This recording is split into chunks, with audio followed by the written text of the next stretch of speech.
everybody, welcome back to the Let's Talk Movies podcast with me, John, and David, aka Shamrock Balls. And today here on the channel, we're doing one I would say is one of the holy grail in horror movies, and one of the holy grail ones that I've wanted to do here on the channel with David, because we've kind of talked around it for a very long time. And that movie is 1996's Scream. And David, introduce yourself and Scream to us. Yeah, well, John, who directs this movie? Wes Craven, baby. Okay, I just wanted to check up. Was one of those other flicks directed by Wes Carpenter? I love that. And you know what? They are the two, I would say, like pinnacles of horror, wouldn't you say? Yeah, definitely in this era. We've touched on it before, I think, especially in our early podcast where we used to go off in different directions, just where we were starting to get to know each other, and I kind of had an idea what we wanted to do with the podcast, but we haven't been as Neil Macaulay as rigid as we are now.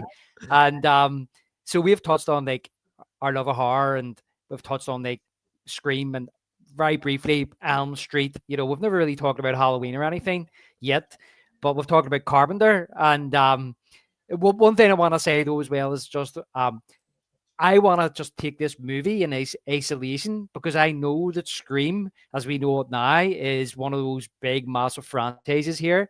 And there's so much to talk about. And if we go off in the direction of, say, a Scream 2 or a Scream 4 or the new ones, we could spend a lot of time talking about that and waste time not talking about the original, which in my opinion is the best. And it's I dare say, how many years down the road now? Nearly 30 years down the road, John. It's a classic, isn't it? Yeah, no, this is definitely now, I would say, in the top 10 all-time horror movies. I for me, it's in my top 5 all-time, but I just think in general, when we're talking about the greatest horror movies of all time, this movie, because of its legacy and just what it did for the horror genre was, everyone talks about it now, was like on its last legs. Nobody was seeing horror movies. And then Scream comes along and kind of changes the game for everybody. Yeah. Well, you had kind of mentioned before we started recording about how we probably came to this totally differently because there's an age gap between us. And I agree with you that I think Scream is one of the best and smartest horror movies ever made. And it was my generation's Halloween. So anybody basically born in the early to mid 80s, this is the horror movie that defined the decade of the 1990s. Yeah, and that's the whole thing, because I was born in the early 90s. So when this movie came out, it was, more something that was the whole franchise, first 3 films were coming out when I was like in elementary to middle school. So everybody was wearing the ghost face mask. Everyone loved this movie.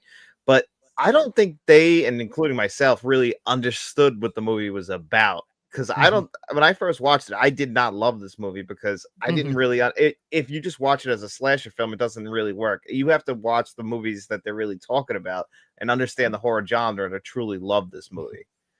Mm-hmm. Well, to be fair, I think I seen this before I seen the likes of the original Elm Street and the original Halloween, and even movies like The Exorcist and stuff like that. And I was actually thinking about this because I know that I've spoke before in our podcast about how kind of strict my parents were about watching movies that weren't age appropriate, and this wasn't 18. What actually happened was that I have a brother back then who actually worked in a video store like Randy.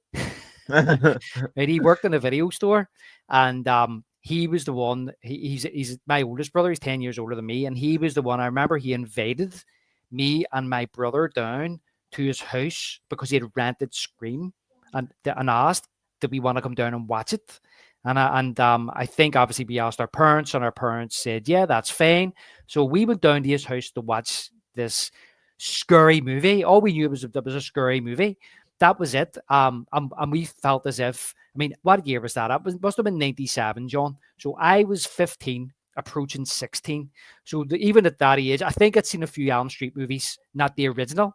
I think I mentioned that before. We used to go to my cousins and rent them out, like the second one and maybe the third one and things. And Freddy's Dead, and I might have seen New Nightmare as well.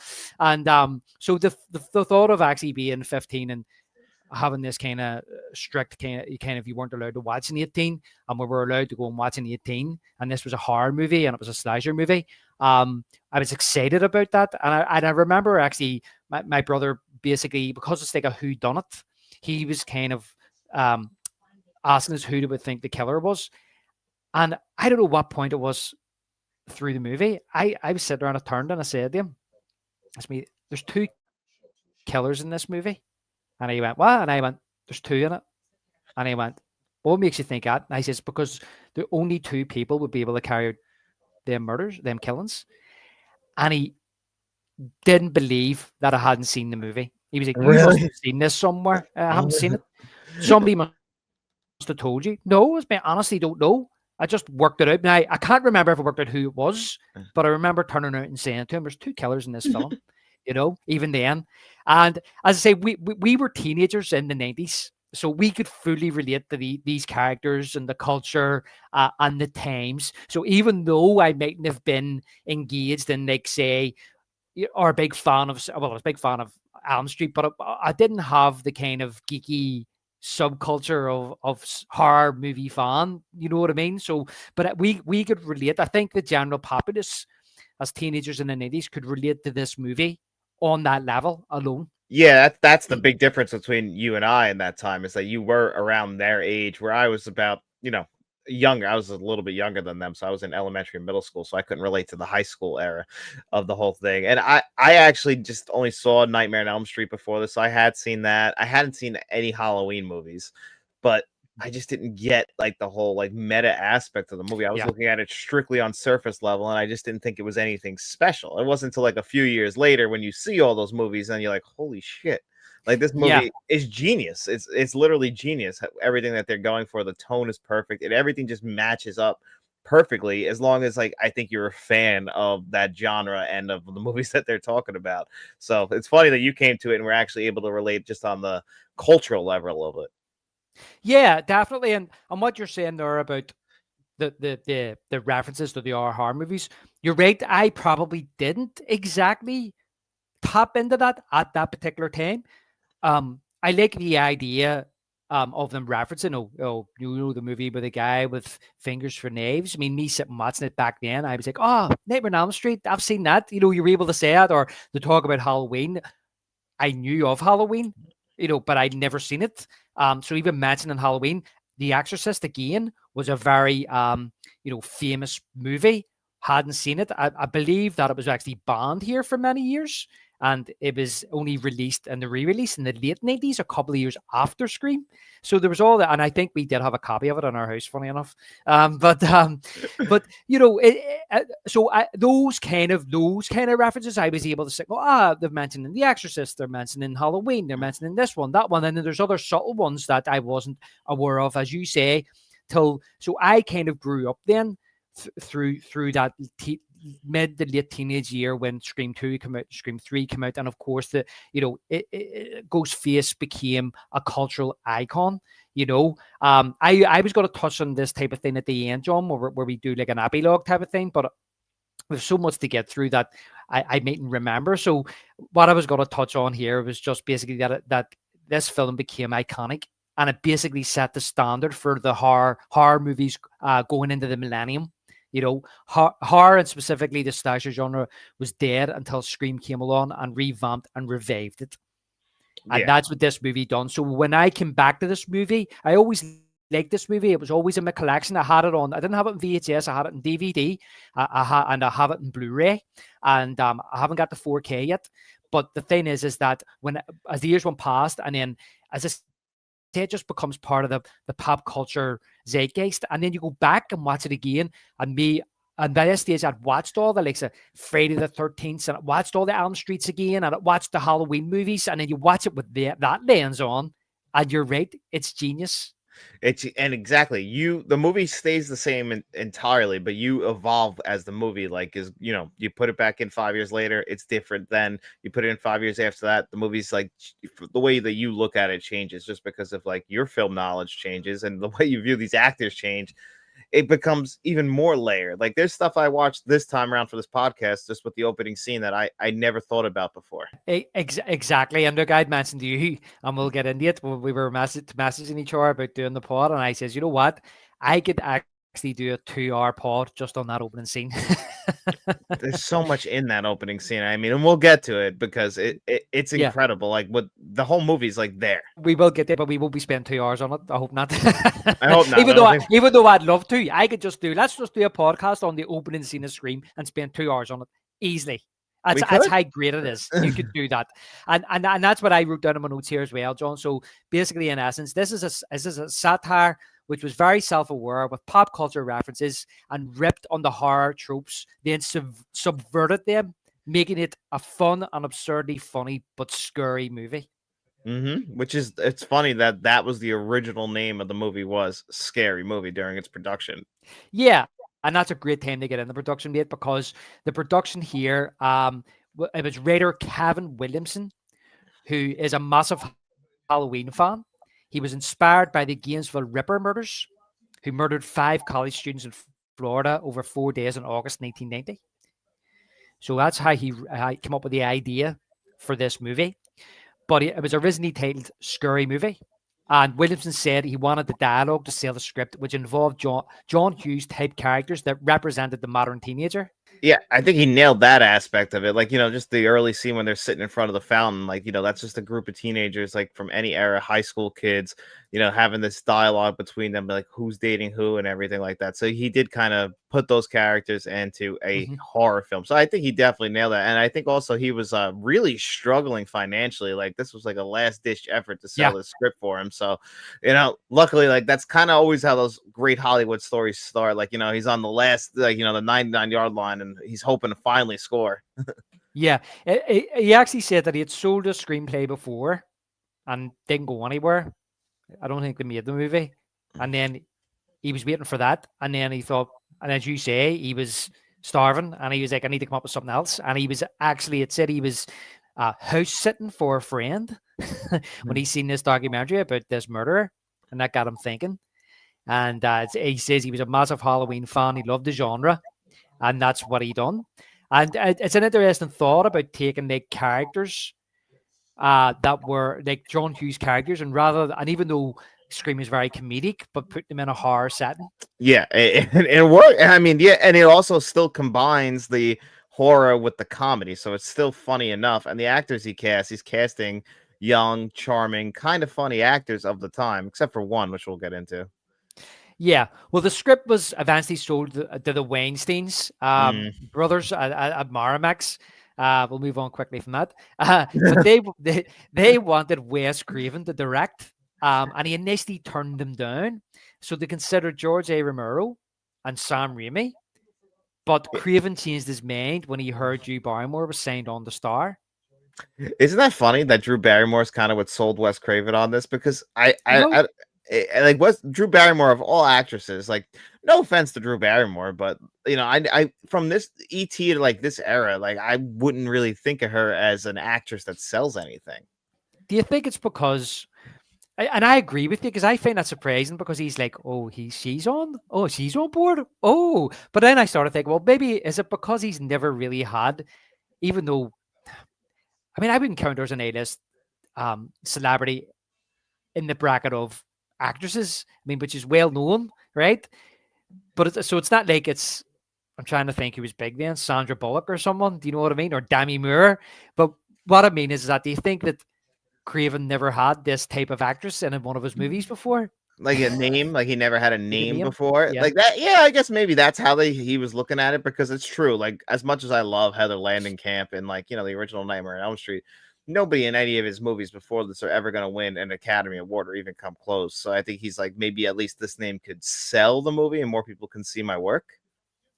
Yeah, that's what I'm kind of taking it as, rather than saying, I have this great actress attached. It's more kind of like, she's a name. I've never had a name. I've had to go looking for them, or maybe I've offered names and they've always turned me down. This girl's already on board, so all I got to do is say yes, and she's committed. And but he also said that he was moved away from like the horror genre. He wanted to move away from it because he said, frankly, himself, he felt that a lot of the horror genre was misogynistic because it was always like a killer killing a woman or a girl or a young girl. But it was a young girl that come up to him and says, "Why don't you make your horror movies? Why are you not making any horror movies anymore?" And I got him thinking, and he phoned back and says, I'll take the movie if you still want to give me it." But of course, Barrymore then asked to play the opening victim instead of the main lead. So he started doubting himself then. He was like, "Oh shit, what am I going to do?" He started thinking maybe I should walk away from this project because all of a sudden his main star was going to leave. Yeah, that's a tough break to have happen. Like, but it makes a lot of sense the way they actually did it, which is funny because they're still able to use her to sell the movie, which becomes a kind of a red herring, very similar to like Psycho, as we'll get into. It's like they're still using her Yes. as the selling point. She's still on the posters in the center, so it's like we're expecting her to be the lead of the movie, so it still works regardless. Yes, and I think that was the thought process. I don't even know why she ended up back. Like she did back out of a main role of a you know big enough film because it was Wes Craven attached as Marmax, and Marmax were doing well then with movies like Pulp Fiction and things like that. So, I don't know. I never dug into why she decided to do that, but it was sold like she was doing it like a Janet Leigh in Psycho. And listen, it done her career no harm because it's such a brilliant scene, when she plays it so well.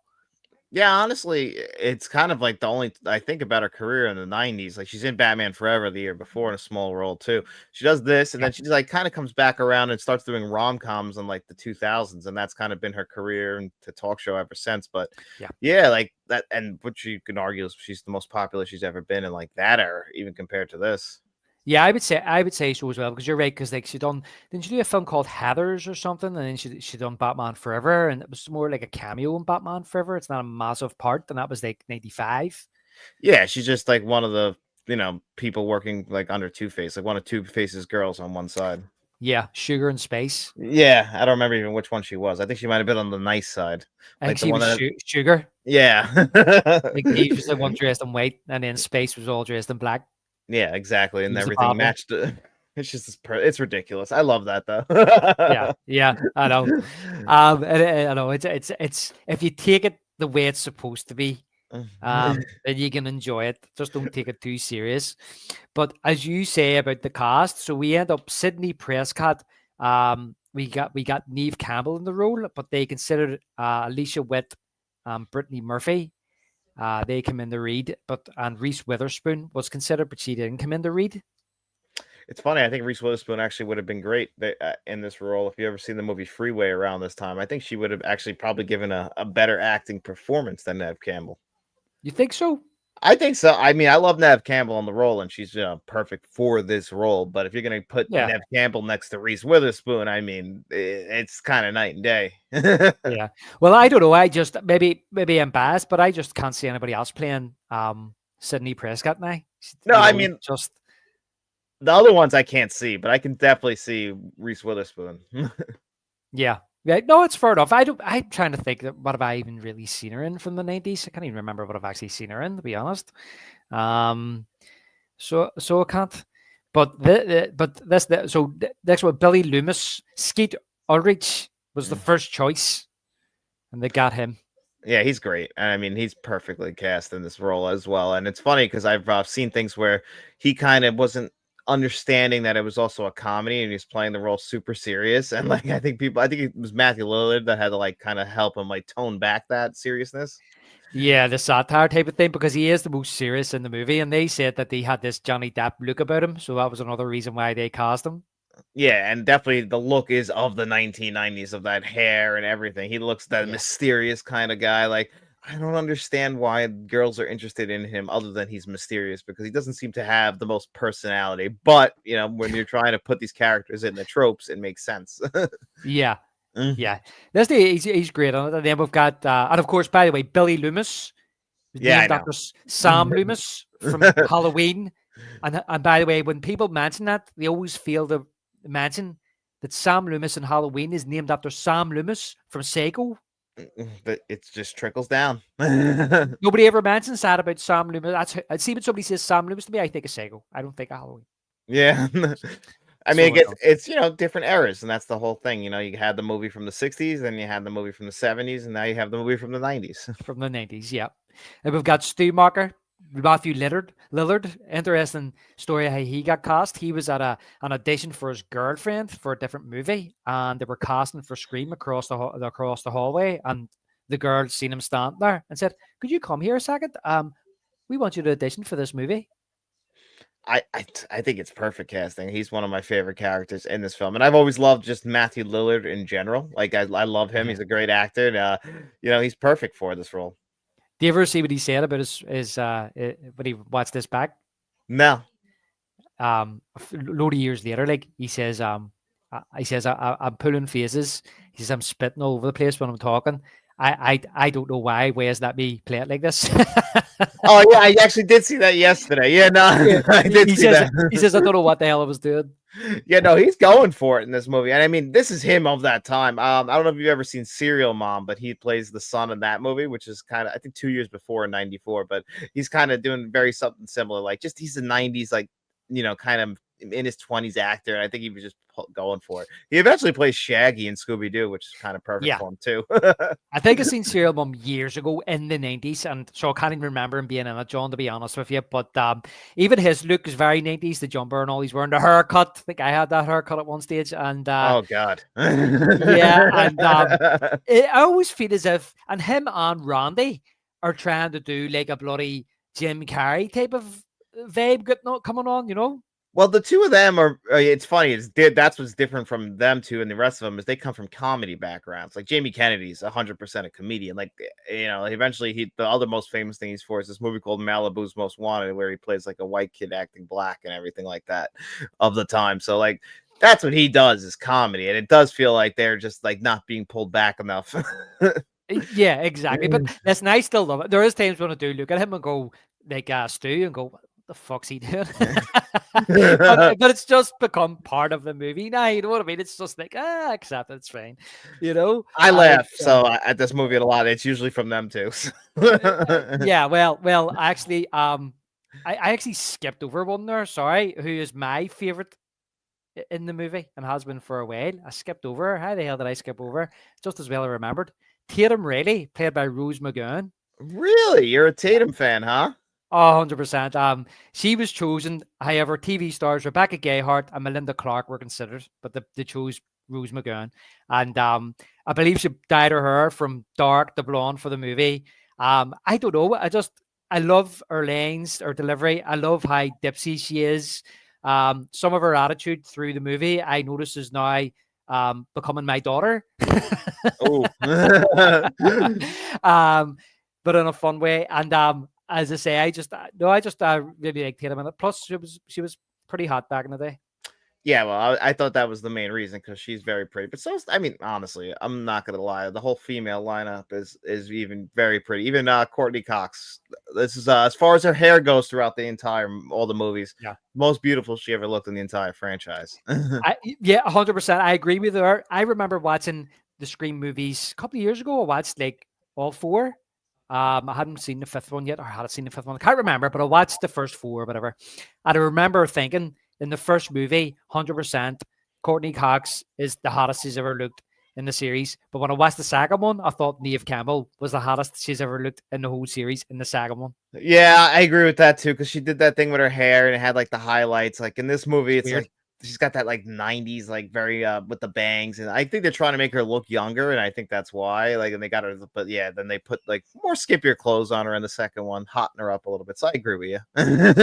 Yeah. I held off watching the second one just so I can do this one because I just wanted to concentrate on this one. And I think when I finish the pod, I'm gonna watch maybe the second and third one. So I'll keep a special eye out for that. And yes, Gail Weathers, Courtney Cox was played Gail Weathers, but this girl, I couldn't find her. They mentioned the name on the documentary I was watching, Janine Gravero. You ever heard of her? No. They mentioned the woman. Maybe I picked it up wrong, but anyway, there was a girl that turned it down, and they were going to go with Brooke Shields, but Courtney Cox pushed for the part, but she had to persuade them since she was well known for her role in Friends, and it was a comedy. Yeah, they didn't think she could play a bitch, which is really funny because she's amazing at playing a bitch. She is so good in this film. She really is so good in the film. We have Dewey Dwight Riley as well. David Arquette. So he was Arquette. His sister is Patricia Arquette, isn't it? Yeah, and then they got another sister who Who passed was in Pulp away. Fiction. She was in Pulp Fiction. Yep, exactly. So like the Arquette family is like very well like known throughout Hollywood, the whole family. So yeah, we get David Arquette in this movie, but it's funny. Like I just watched Nightmare on Elm Street 3, and Patricia Arquette's in that. Yeah, that's right. So she is, and he was offered the role of one of the kids. Can you believe it or not? They just don't care about age back in the 90s. Like they He's just don't give a shit. What did he grow the mustache to look older? I'm gonna guess he did, but I mean they're all in their 20s. Like it's not like they were just that. Yeah, it was a trope, and it's still a trope to this day. They still do it. They don't care. Yeah, well, I looked it up. Rose, when I was looking up doing research, Rose McGowan, I think she just turned like 53, so she's like 9, 10 years older than me, 9 years older than me. Do you know what I mean? So for when I was watching this when I was 15, she's supposed to be playing like maybe a 17, 18-year-old. Do you know what I mean? But she was actually bloody 23. Yeah, I'm in her mid-20s. 24. Yeah, 23, 24. And she doesn't look 24 in the movie. She looks a wee bit younger. But yeah, he read the script and actually asked to play Officer Dewey. And Wes couldn't believe it. He was like, "I'm sure you're going to be one of the kids." And he was like, "No, I really want to play Officer Dewey." And Wes took a chance on him playing that role. It works for exactly what the role is this like naive, like youngish, boyish cop. I mean, if that's how the role is written, I mean, I can't really think anyone better. Well, they do have a scene where they kind of address how young he is. And I don't know whether was that written after he was cast. Yeah, because I mean, that's kind of a big part of his character, especially in like all throughout the entire franchise, is how like he's always kind of have this like naiveness to him, like because he's always kind of had like this not just the boyish looks, but like the boyish mindset, like of like what they even brought it up in that documentary you're talking about, like what the kind of cop he was. I can't remember what a comp was for it from like the 50s. Barney Fike. That's it. They said he was like a Barney Fike type, and that does make sense. Like he's just a do good, rah rah, like a Boy Scout. Yeah, no, he's great in this. I remember, but that's the thing about you talk about favorite characters. I don't think there's a character I dislike in this movie. Do you know what I mean? Unless you have to dislike them. Do you know? Yeah, what I mean? The movie's manipulating you that way. That's different. Like but all the actors are doing, I think, their job, like of what they're asked to do. And the characterizations are all brilliant. Mm-hmm. So they are. Which, as I said, I didn't really take any notes on these characters here, but I mean, Kenny. Which I have to bring it up just because I don't know if you will like Scary Movie, like the movie that basically makes fun of this, using the name Scary Movie because of this original one. There are times watching this movie and the character of Kenny, especially, like where now I can't see certain things because of the movie Scary Movie spoofing it. It kind of ruins certain things. So like her making fun of him for being overweight, I see Scary Movie like, get off of me, you big fat fuck. Like I just can't help but see it now. There's a few lanes in the movie when I rewatch it now, I hear the Scary Movie lane and I just start laughing. Yeah, I know. When Drew Barrymore says about I have a boyfriend. And he's big and he's black. He's big and he plays football. Or else my boyfriend's gonna be here any minute and he's black and he'll kick your ass. Yeah. He'll beat the shit out of you, but in Scary Movie he's big and he's black and he'll beat the shit out of you. I started laughing when I was watching it for the first time for the pod the other week. So there is certain things. Me and Faith laughed at the same exact line. Like literally, we can't hate it. They ruined it. Scary Movie ruined it. Well, that's it. Well, people have said that, they can't watch Scream anymore because Scary Movie ruined it, but I wouldn't go that far. No, I mean, I'm over exaggerating. It doesn't ruin it. Scream is still perfect. But I'm not saying about you. I'm just saying I've heard it from people and they're serious. Oh, well, no, it doesn't. It did ruin how, I know what you did last summer, but I don't really like that movie to begin with, so it's fine. Yeah, I think I watched that movie once years ago on TV and never went back to it again.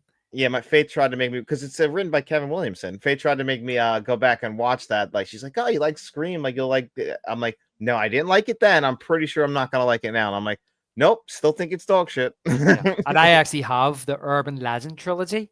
I think it's up there. Is it Idiot Films or something? I'm not sure. It was one of them actually done the trilogy and I'd never seen them and it was going for cheap. And you get like the usual, I'm sold on it, John. You get a wee booklet and you get posters and all. And I watched the first one and I haven't went back and watched the other two. Oh, I'm glad. Faith, that's another one that Faith likes and Matt likes. Like they like Urban Legend. They try and like, come on. I'm like, I don't like it. And then I try again. I'm like, I still don't like it. It's very bland. Yeah. Very forgettable. But that's of the time, and like what other movies are of this, like The Faculty, and I know that Kevin Williamson also wrote H2O, so he actually got to write his Halloween movie. That's right. But that was the thing too, as I say, we could do this at the end, but we'll just do it now because we're talking about it. Because I do want to be rigid and go, look, we'll do the legacy at the end. But it's kind of like once we've got so much to go through, you're tired and you forget about half the stuff. At the start, you're kind of discussing this stuff. But you're right. But this is kind of the impact that Scream had on horror movies.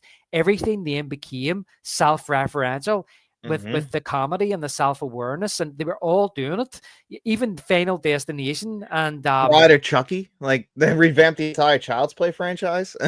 yeah, and as you say, they brought Halloween back. We got Kevin Williamson to write it, and that became kind of self-referential as well, in parts as far as I can remember. So, and it had that kind of that. Look, I know people out there who love the Halloween franchise but hate H2O.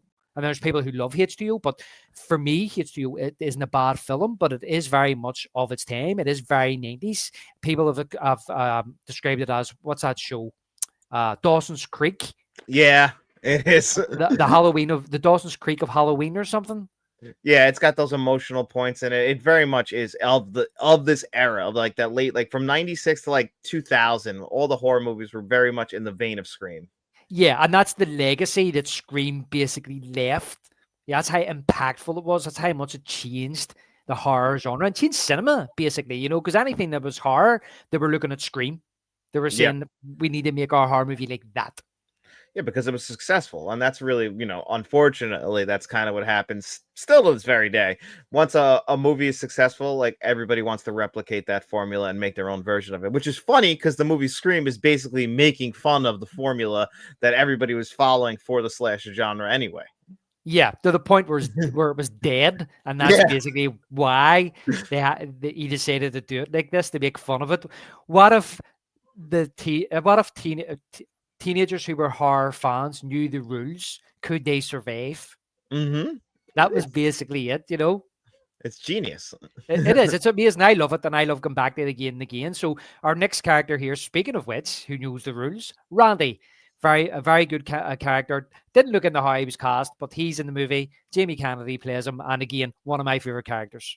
Absolutely. He's the guy who's very well aware of the rules. Very well aware, and we'll get to that scene. One of my favorite scenes in the whole movie. And of course, we then have the actual killer in the movie, Ghostface, was played by a stuntman, but voiced by Roger L. Jackson. He was initially hired to play in the scene with Drew Barrymore, and they would dub his voice later. So I get the impression that they were going to get somebody else, but he was so good that they cast him, and he would be on the set on a phone, hidden from the actors, and none of the actors ever met him.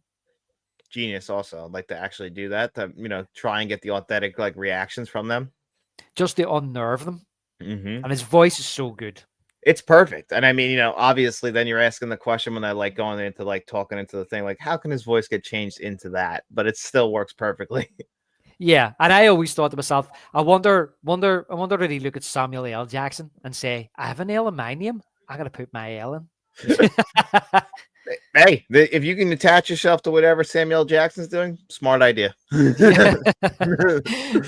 So basically, just briefly on Ghostface, when the crew was scouting houses, they found the Fun World mask, the Scream mask, in a house which was used for Hitchcock's Shadow of a Doubt, and it was in the owner's bedroom because they were looking for masks. Because in the script, I think it just said it looked like a ghost, and they didn't know what to do, and they hired Greg Nicotaro's company to make a mask, and they were coming up with all these crazy kind of like scary faces and things like that. And they found this mask in the house, and she asked, could you borrow it? The woman who was location scouting off the woman. She says, yeah, no problem. She took the mask back to Wes Craven and said, what do you think of that? And he went, that's perfect. Tell them, because they didn't have the rights, they said, tell them to kind of make something similar to that. And everything they made just didn't capture that. It just didn't look right. They said, it is perfect. They said that there's just something about that. It's right? Because it's so blank and it's black and white. It's literally, and it looks like, that painting, like from back in the day. The Scream? So, Scream painting. Scream. The Scream painting. So it's got the perfect look to it. I don't know how you could adjust that. Like, and for yeah, exactly. And like, I guess it's also that thing, like a lot like the original exoskeleton when they talked about with the Terminator. Like, anytime they made changes, like James Cameron would like deny it because once you get like that that look that you want, it's hard to adjust. Yeah. And one thing, I don't know if you mentioned it there, it's simple. Simple, yeah, like just black and white. Like it's literally Yeah, just just very just the eyes, the nose, and the mouth. It's simple. Whereas like silhouetted. yeah, when I seen the pictures what Greg and Arturo's crew was doing, his company, there's too much detail, Mm-hmm. and that's just very simple.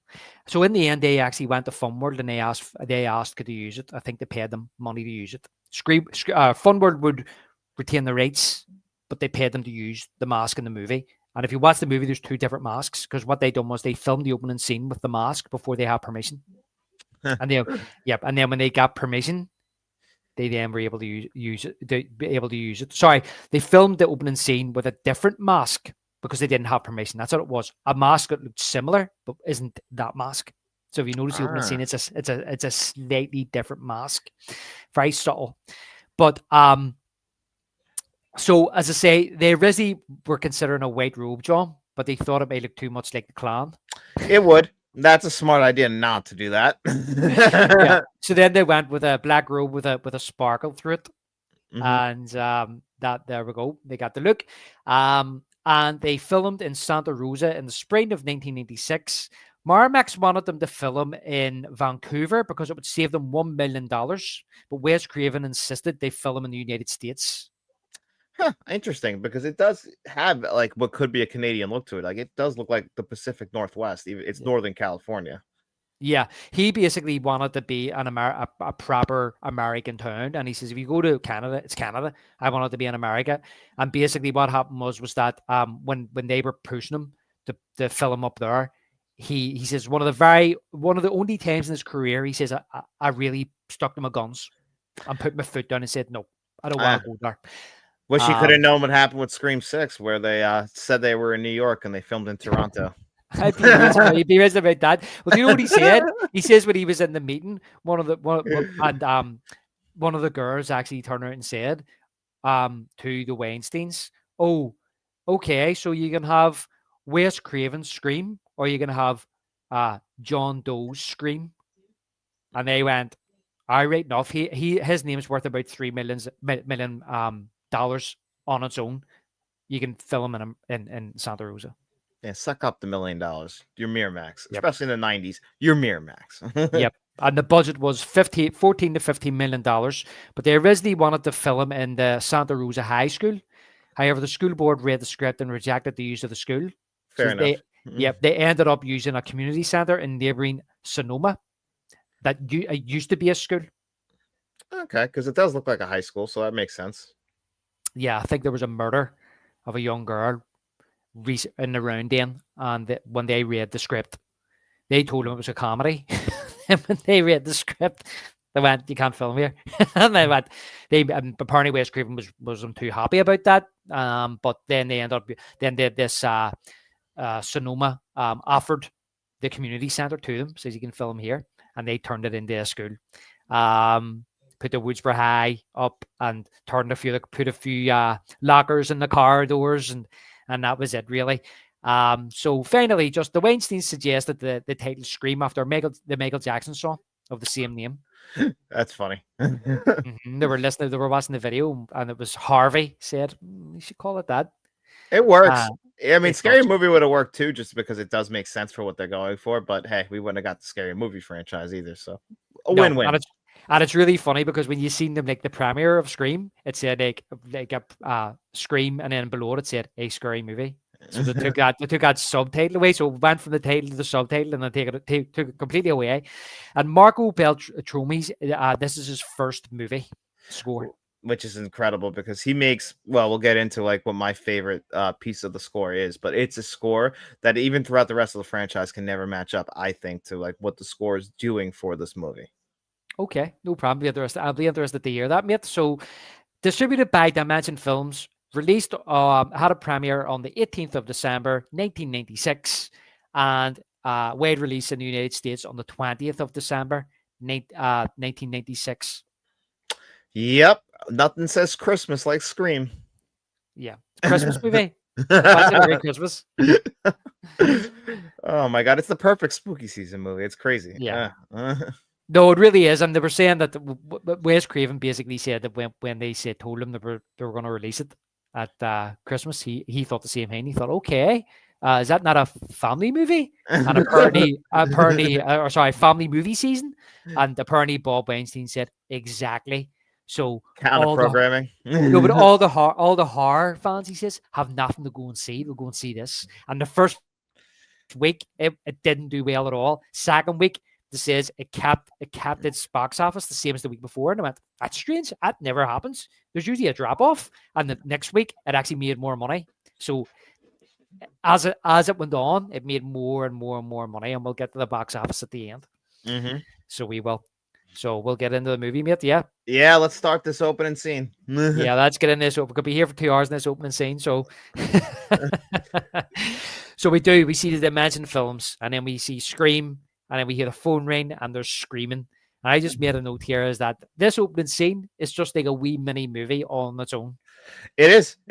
That's what makes it so special. We get introduced right now to like Drew Barrymore's character with the wig. With the wig, yeah, it's a wig, isn't it? Yeah. Yeah, well, this is the thing that I noticed. I don't know if this was in your notes, like from the first, from many times that I've watched this movie, and Faith pointed this out, so I have to give her credit too, because this is one of her all-time favorite, if not her favorite film ever. Oh, is it? It's in her like top 3 or 4 all-time favorite movies. She loves. I didn't realize. Yeah. So it would be in my top 10 horror movies of all time.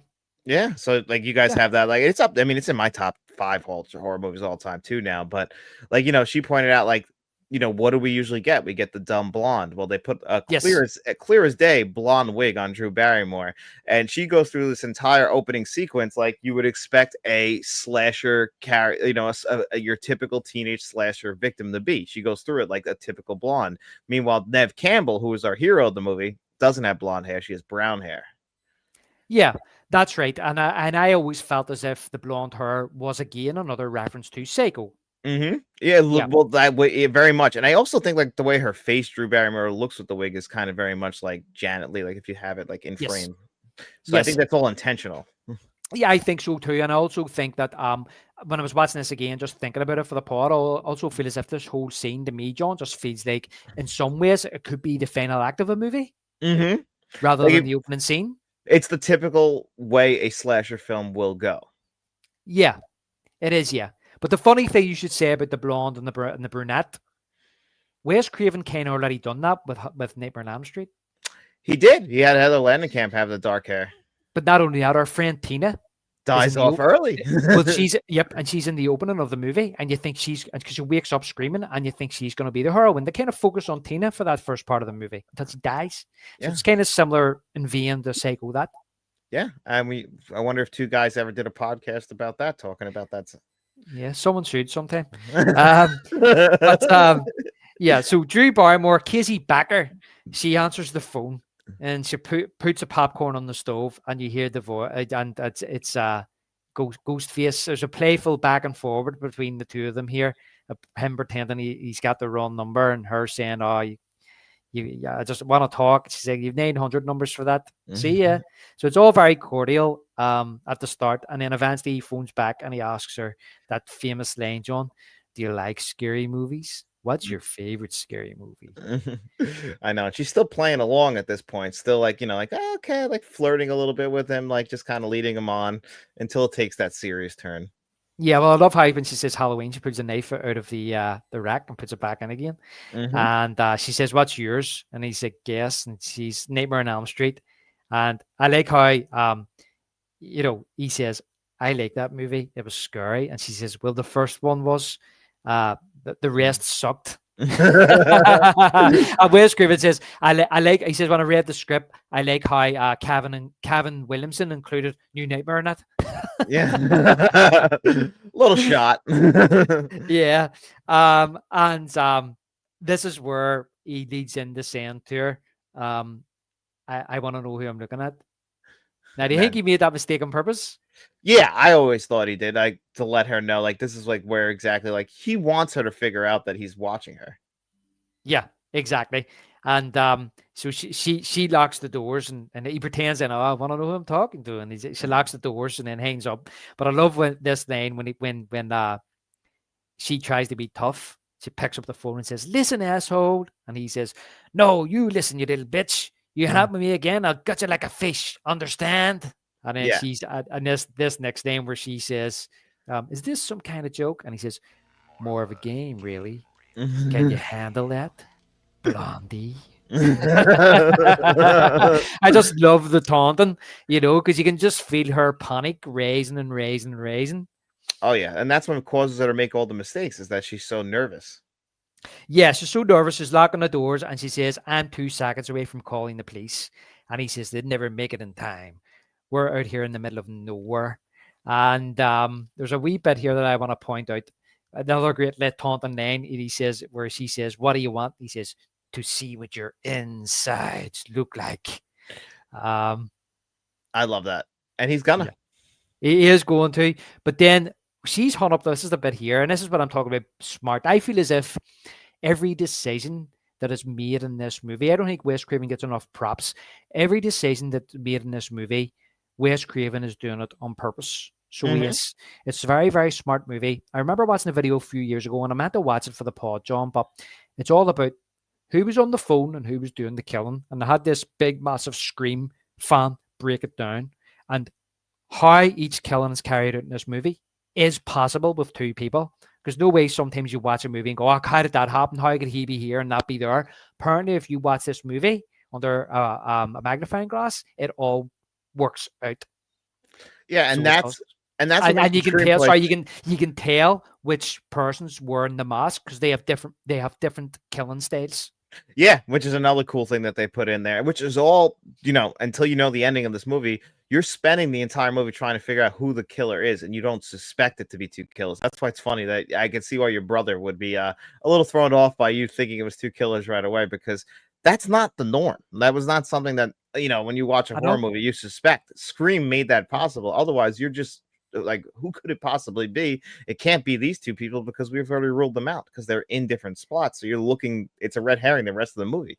Yeah, I know. And to be honest with you, I was 15, 1987, summer of 97. I think I seen this. I was 15. I was turning 16. I don't even know why I said that. There was something that triggered in my mind. I can't remember why. But the thing is, this is the thing here. There's a clue here. He's already in the house. Yeah. Because because she's hung up the phone and the bell goes and she shouts, "Who's there?" And when she picks the phone up, the phone rings, she picks it up. He says, "You should not say who's there. Don't you watch scary movies? It's a death wish. You may as well come out here to investigate a strange noise or something." So how could he hear her say who's there? No, that's a good point. I never really even think about that. Yeah. Unless you're gonna say, "Oh, he heard from outside the door." But I'm thinking, no, he's already in the house because it happens to Neve Campbell later on. That's true, or he's in the house. Well, he plays a game with her that I'm at your porch, hoping she's going to go to the front door and lock the door so he could come out of the closet behind her. But he just doesn't. She walks outside into the porch. So he only comes out of the closet when she comes walking back in and locks the door. So she kind of subverted everyone's expectations. She subverted the killer's expectations. Well, that's smart. Smart. It's very smart. Yeah, And that's killer's the already in difference. the house. Yeah. So, as I say, yeah, that's a great thing. You may as well come out here and investigate a strange noise or something. This is where she says about her boyfriend. "He's big, he plays football, and he'll kick the shit out of you." And this is the bit in Scary Movie 2, John, which I start laughing, where he says, "His name wouldn't be Steve, would it? Turn on the patio lights." And I love in Scary Movie, when she turns on the patio lights, it's Prince tied to a chair. Yeah, who Cameron Diaz actually really dated, and not Cameron Diaz. What's her name? Who's that in Scary? I can't even remember. It's been so long since I've seen the girl from Baywatch. My God, I'm drawing a blank. I had her poster on my wall and everything. Carmen Electra. Carmen Electra really dated Prince in real life, so that's what makes that joke really funny. So she's like, "I didn't date him. I fucked him a few times, but that was it." And he's screaming like Prince. He's doing that. Ah! Look, I'm calling the cops. Tied to the chair. Yeah. He's got a big P in his jacket, I think. Yeah. That's right. So she does. She says, I didn't date him. I fucked him a few times, but that's right. Brilliant. So Steve's tied up, and he says he wants. Yeah, I want to play a game. And movie trivia, a warm up question: who's the killer in Halloween? And do you notice in the score you can hear the Halloween theme playing in the background? I mean, they do this a few times in this movie. More obviously later. Yeah, brilliant, absolutely brilliant. And I love this here because she's like, she's distraught, she's crying, she can't think straight, and he's like, "Come on, you know the killer wears the white mask, stalks the babysitters," and then she's like, Michael Myers," and Ghostface has like an orgasm. He's like, "Yes." That's it. Yeah, very good. Now for the real question. Name the killer in Friday the 13th. And she's like, Jason. I'm sorry. That's the wrong answer. That's the wrong answer. He says it too. But lucky for you, there's a bonus round. But poor Steve, he's out. So Steve is killed. Yeah, poor Steve. Yeah, Poor Steve. He actually now this scene was edited. Apparently, you're actually seeing his intestines fall to the floor, fall to the ground. Yeah, they definitely did edit that. You do hear it though, I think. Yeah, I think that they put the camera on his face and you see him kind of like fall over, and then they do a wide shot of him, but already kind of cut. But in the unedited version, the camera's on his belly and his intestines fall out onto the ground. There's like steam coming from them and all. Oh wow. Yeah. Now there's I was the thing I was watching. There's several cuts made in this movie. The only time the uncut version was released was on the Laserdisc. It's never been released since. I know that a lot of people were disappointed when the 4K came out that the unrated cut wasn't on there. So there's several cuts, and apparently Wes Craven was getting very frustrated with the ratings board because Dimension Films wanted was it NC-17? Yeah, that's called. Yeah, that's the furthest you have. Like, if you get that, it's like a death wish. You need to get it down to an R. Sorry, that's what it was. They didn't want an NC-17. They wanted an R. That was the strict rule. And Wes Craven was cutting, and he didn't want to do cut anymore. And basically, Weinstein then phoned him up. Bob Weinstein phoned him up and got the R. Didn't make any more cuts, and they got the R. And Wes Craven said to him, "What did you say to them? How did you get this passed? Because they wouldn't do it for me." And he says, "I told him it was a comedy."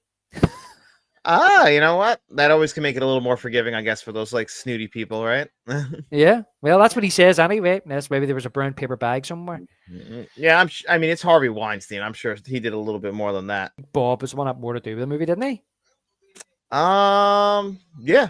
I think it was Bob. Oh yeah, it's Bob Weinstein. Yeah, you're probably right. So either way, or it's a Weinstein, I'm sure that something was done.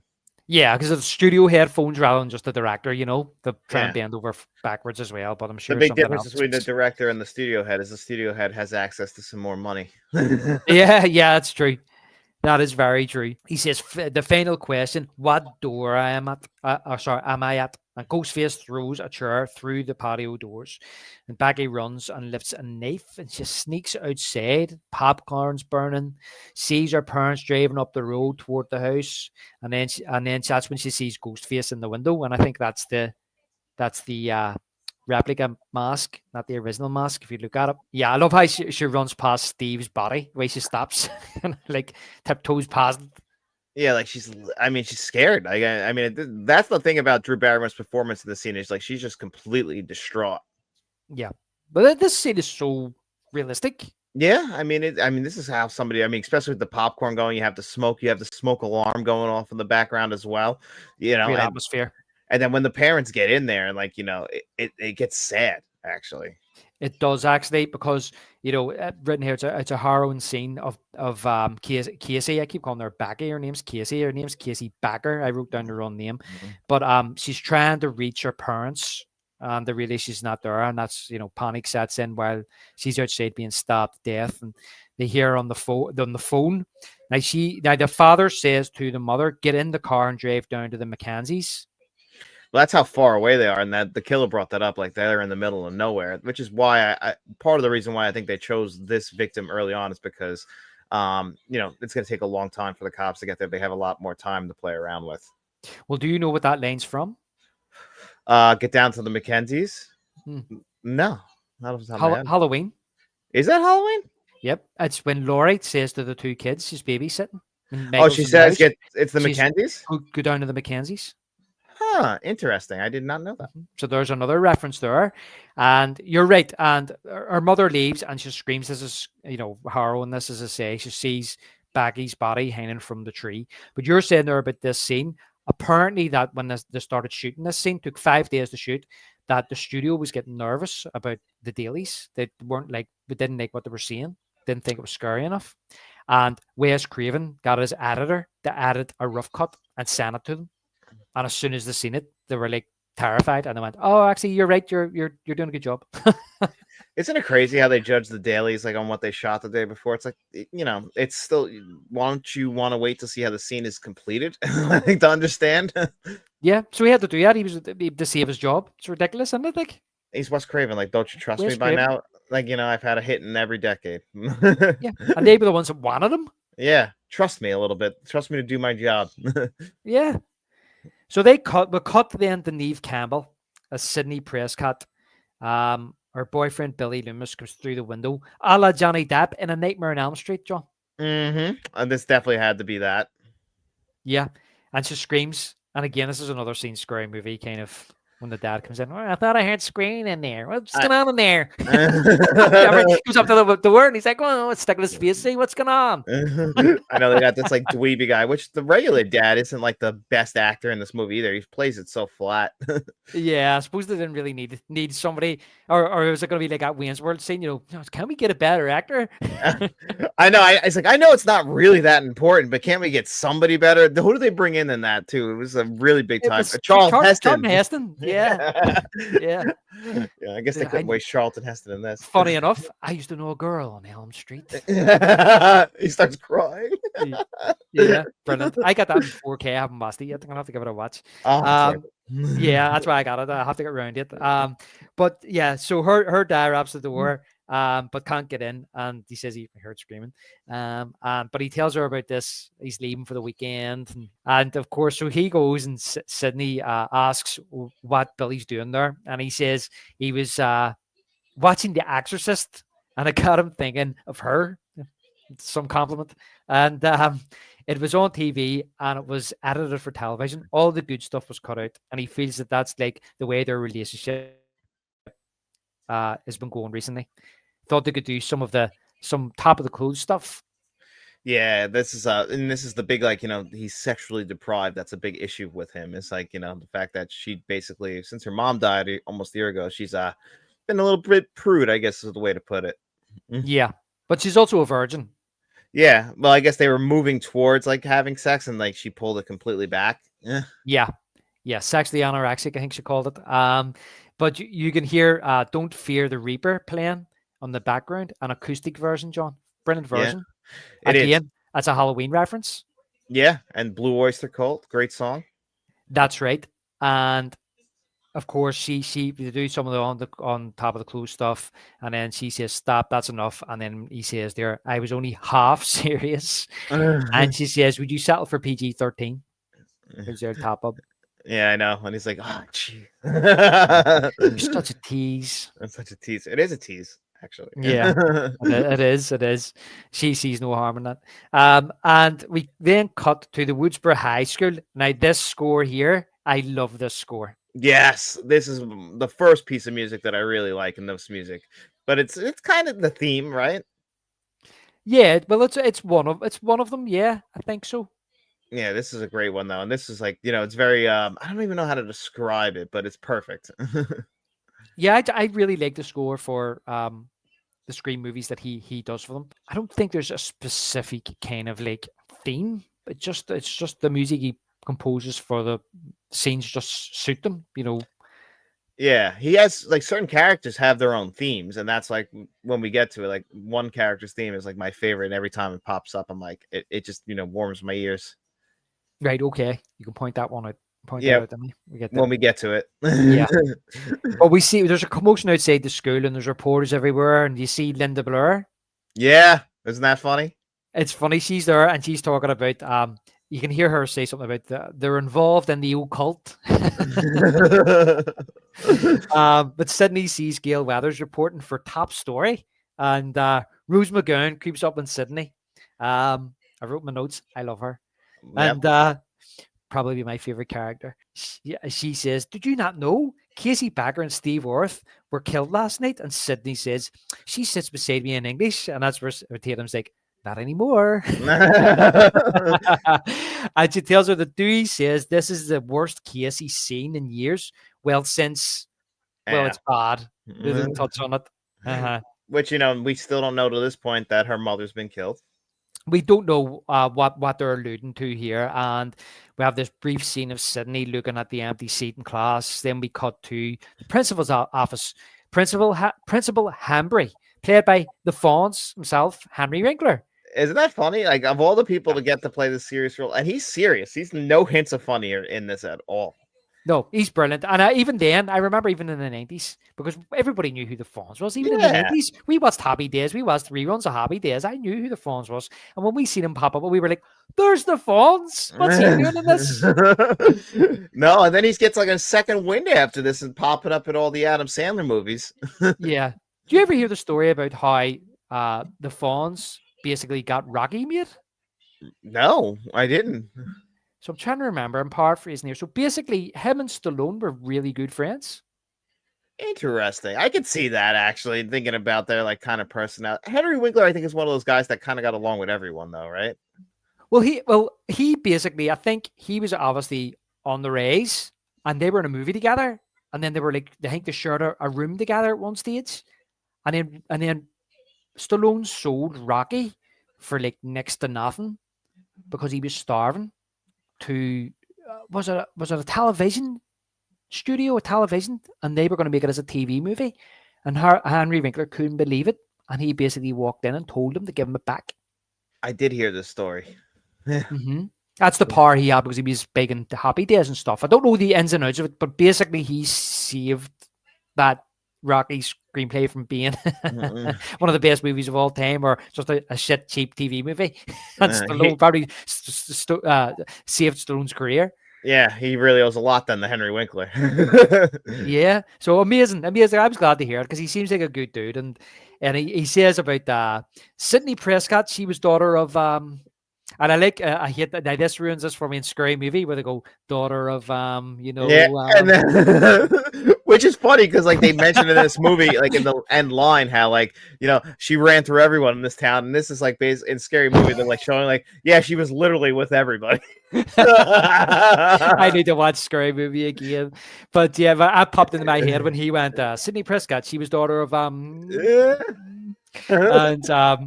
yeah, so Sydney comes in and she says, Sheriff Burke, Dewey, and that's been Dewey. He says, that's Deputy Riley today, Sid. Now this sheriff, he played the deputy at the end of A Nightmare on Elm Street.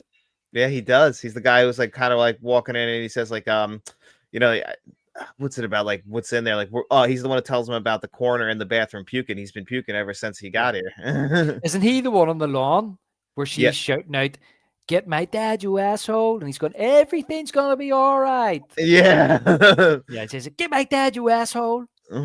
So it's pretty funny. I guess he's got promoted. Yeah, what was it? Wes Craven said in the commentary that he likes to think that the sheriff moved towns, and now he's the deputy moved towns, and now he's the sheriff in Woodsboro. He was never going to move up to that town. That area probably turned him off a little bit with all the killings of the kids, but he can't escape it. So it's the same universe. Yeah. Although, do you know that Sydney lives in Elm Street? Ah, does she? Yeah, that's another deleted scene. I didn't know that. There you go. There's another one. We'll get to that scene. So this next scene, our main cast, as what you mentioned earlier, are at the fountain, John, gives us some clues or indication who the killer might be. One of them asks, did they ask you, did you like to hunt? And Sydney says, why would they ask you do like to hunt? And Tatum says, because they were gutted. And Sydney says, how can you gut someone? And Stu actually tells her how to do it. Take a knife and you slit him from groin to sternum. Hey, that's like that should be right there. A little bit of foreshadowing. Yeah, but it's all misdirection because we're writing this scene. Basically, we're learning about we've only kind of seen these characters briefly now, and I think it's this first scene we've seen with the Stu and Randy, and who else? That's it, really, isn't it? We've met everybody else, haven't Yeah, we? because we met Tatum And a little bit earlier, and we met Billy and Nev Campbell the night before.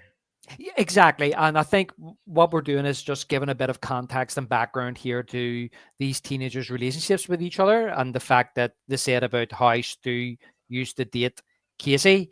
I think Randy says something along the lines of, Casey dumped you for Steve," and then Tatum looks at him and goes, "Thought you dumped her for me." And he's like, "I did." Yeah, like he basically saying that Randy's a liar. Yeah, it's bullshit. And then he said, then basically Randy from the off was like, "I heard you put her liver in the mailbox. Is it true you put her liver in the mailbox?" So right away he's like, "It's you," you know. Yeah, he's pretty dead set on like who he believes it is, and he's right. And that's the whole thing about Randy. He's always right. I think he's right in a sense, John, that he doesn't want to believe. It's like a movie to him. You know what I mean? It's like it's like I reckon it's him. But I think if he actually had concrete evidence, he would shit himself.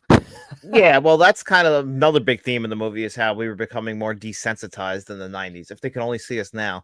But like we were like that's where culture was shifting and like how like there's a serial killing going on and these people are just like talking about it and breaking it down. Who could it be? Like having fun with it. That's like, be serious. Your classmates literally just got murdered the night before. Yeah. Yeah. But that's just the way teenagers are, but too, isn't it? Well, yeah, I mean, well, they're saying that's how we were as teenagers were, but that's not how it was in like the 70s and stuff. Yeah. Yeah. Like things are changing now, and we're not taking death seriously. Like I said, like now think about it, nobody takes death seriously. No, I know they don't. It's Yeah. ridiculous. And so the school bus pulls up outside Sydney's home, and a thing says she checks the mailbox. Wes Craven said in the commentary he always thought it was funny how he got her to check the mailbox See, after there's her. a liver, right? Yeah. Her house, by the way, that deck is amazing. Yeah. Well, I'd put a note down here. That's some house.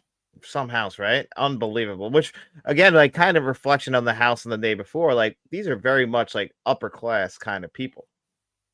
Yeah, I mean we see that later on with all the with all the houses. They're not poor. No one's poor. No, my parents sometimes comment on it when we're watching like movies, especially like John Hughes movies and things like that about the American houses. You know, Yeah, they're fucking. I mean, that's not every American house. Let me just say that's not a house Yeah. I've ever been in. Exactly, and that's the kind of like, but that's kind of like the perception. Sometimes it's like, Yeah. every American's living in houses like that. Yeah, that's an upper class American household, and like it's very unrealistic. Like I honestly, like when you look at it, it's like the classism. Like they probably wouldn't give a shit if it wasn't like these like pretty upscale white people being killed. Yeah, well, that's what I was going to ask you, John. Do you think obviously that's done on purpose to kind of, how can this happen? I always remember an Eminem song saying that. How can this happen in Middle America? Yeah, like how could this happen? Like to these people, like because that's the thing. It's like that. Like these are the beautiful people of the country, like the upper class. Like how could it happen to them? Because it's like things like this. If it happened in a different part of the country, no one would really care. Yeah, like we said in Judgment Night about the homeless people if they were to report a murder. Yeah, no one's going to take them seriously. Exactly, and it's true. It's just about where they are. Yeah, but it is some house beautiful. I'd love to live there. Oh my god, me too. I mean, that's millions of dollars, that house. Middle of nowhere too. Nobody around you, just to bother you. Yeah, you're gonna have to be rich to get that house, though. If I win the lottery, sure, you never know. No, exactly. I'll invite you up for a weekend or something. I appreciate it. Anyway, so where am I? Sid's on the phone to Tatum, who's coming over at 7. So I love this. Wes Craven's playing with the audience here. The girl alone at home, opening the closet, the way the camera's coming up behind her, the music, you're waiting on somebody to jump out. You're looking for shadows. He's subverting your expectations and nothing happens. Yeah, I love also like this kind of thing where she falls asleep and like it feels like after school kind of thing. I think they captured the time right, like like she got home like 3:30 or something like that, falls asleep and then now like the sunset. I love that little time passing. Yes, 100%. I put a note down here. I've always loved that, John. That transition when she falls asleep, as it goes from day to night, and even in the subconscious of the audience, you're thinking, what's going to happen next? It's nighttime. But just one brief note before that, she's flicking the TV, and you notice that you're seeing all these news reports about the murders the night before. She's not interested. She doesn't want to know. She's trying to find something else. But she stops when she sees Gail Weathers. So there's this kind of, we later find out she's an issue with Gail Weathers, but when she sees Gail, she stops because she wants to know what she has to say. We don't know at this stage why, but that's when we see Gail talk about the murder of Maureen Prescott the year before. He was raped and murdered by Cotton Weary. So we're given context there about what happened to her mother. And we get Liv Schreiber just in this one quick role, which is funny because he'll be back, to play Cotton Weary in the next few films. Yeah, my favorite thing about Cotton Weary is, and I know we don't want to talk about the sequels, but the third one, how he's got his own talk show called 100% Cotton. Ridiculous. I mean, he's one of the most tragic figures through this whole thing. I mean, like, his life gets dragged, and then he still dies from Ghostface after it all. Yeah, that's right. He does. But yeah, I like him. I like his character. So we'll do as well as we get to know him in the second one. So, sorry, did you want to say something there? No, I just thought it's funny for him. Like he gets one little passing shot on TV here, and that's his whole role in this movie. So he was probably really hoping that this movie was successful. yeah, but even then, there's no guarantee. No, there's probably no guarantee. I mean, I'm guessing that they just cast him for this one little thing, and and they were just like, I guess we'll get you back, right? Yeah, there's a bigger part for you. Do you want to come back? Yeah, I guess that's how they sold it, or maybe they just told him, "Hey, we need you for this small thing," and that's it. I don't know. This film, you seen 1% of Cotton? Yep, that's it. So Sid's awakened by the phone, and it's Tatum. She's fell asleep and she's late. But I love this line from Tatum. She says, "Don't worry, Casey and Steve didn't bed it until after 10." Reassure her that you're all right. Talks about going to the video store to rent all the right moves, because if you pause it correctly, you can see his penis. You can I know see the way Tom she Cruise. says that. The way she says it. She said, "I don't care, just get here." But when she hangs up anyway, and the phone rings again, she thinks it's Tatum, and you hear the famous greeting, "Hello, Sydney." Surprise, Sydney. Hello, Sydney. And she thinks it's Randy, and he says, "Do you like scary movies, Sydney?" No, first of all, he says, "Scary night, isn't it? With all the murders and all. It's like something right out of a horror movie or something." So she thinks it's Randy, as I say, and says, "Do you like scary movies, Sydney? What's your favorite scary movie?" And this is one of the lines that I love, which is kind of the whole point of the movie to a certain extent, John, where Sydney says about horror movies, "What's the point? Some stupid killer stalking some big-breasted girl who can't act, who's always running up the stairs when she should be going out the front door. It's insulting." Yeah, which is exactly, that's the whole point of the movie right there. Is like what this movie is satiring is exactly what the regular slasher victims do, like kind of like what Casey Becker was doing in the opening scene, and exactly what Sydney is just about to do. Immediately, she does the exact same thing. Yeah. But the caller says he's not Randy, and the question isn't who am I. The question is, where am I? Your front porch. And Sid goes on the porch, and there's nothing there, as I mentioned earlier. I think he was just trying to get her to go to the door and look out or lock it so he could come behind her. But she went out into the porch. But then she calls his bluff and goes back in. But he taunts her about her mother, and that really angers her. But that's when she goes back in. That's when she's attacked by Ghostface. And as I said, she tries to go out the front door, but she locked it. So she runs up the stairs into her room, and she calls 911 in her computer. Now, this is the part here when you see her typing that into her computer, right? The scene was a wee bit longer, and it gave her address, and her address was Elm Street. Okay. So that's where it was. That's where it was. Yeah.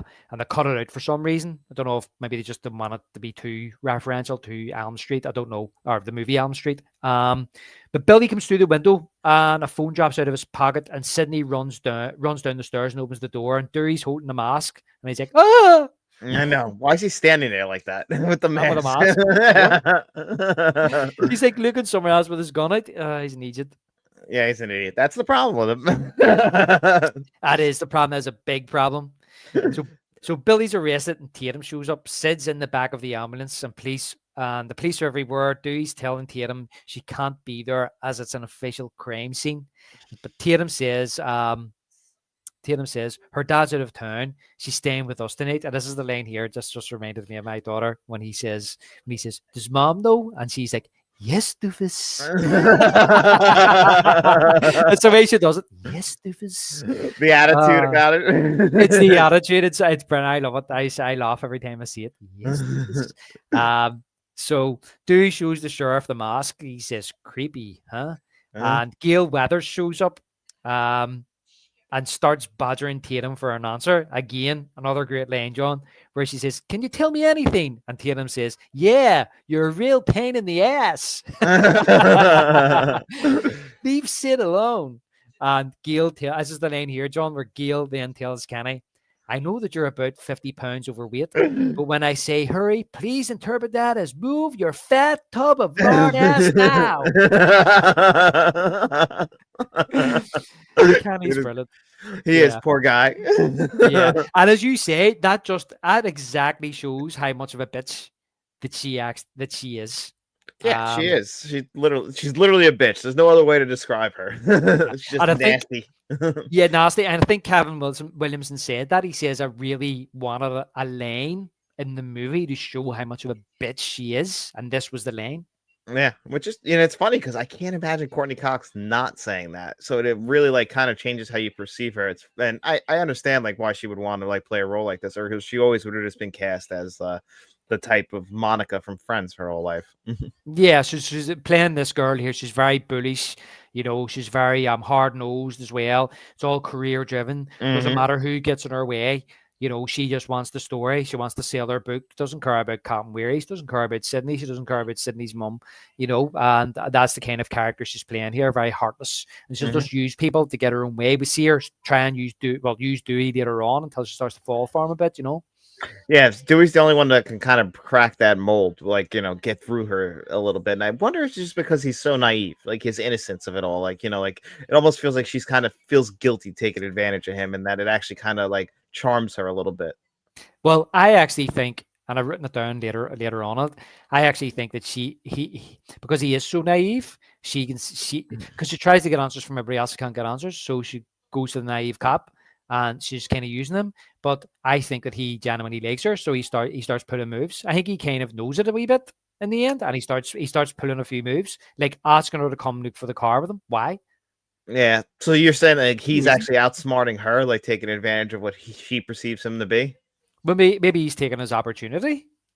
Smart guy, smarter than I thought. Yeah. Well, that's what I think. I think now whether or not he thought that she would like him, that's a different matter. Okay.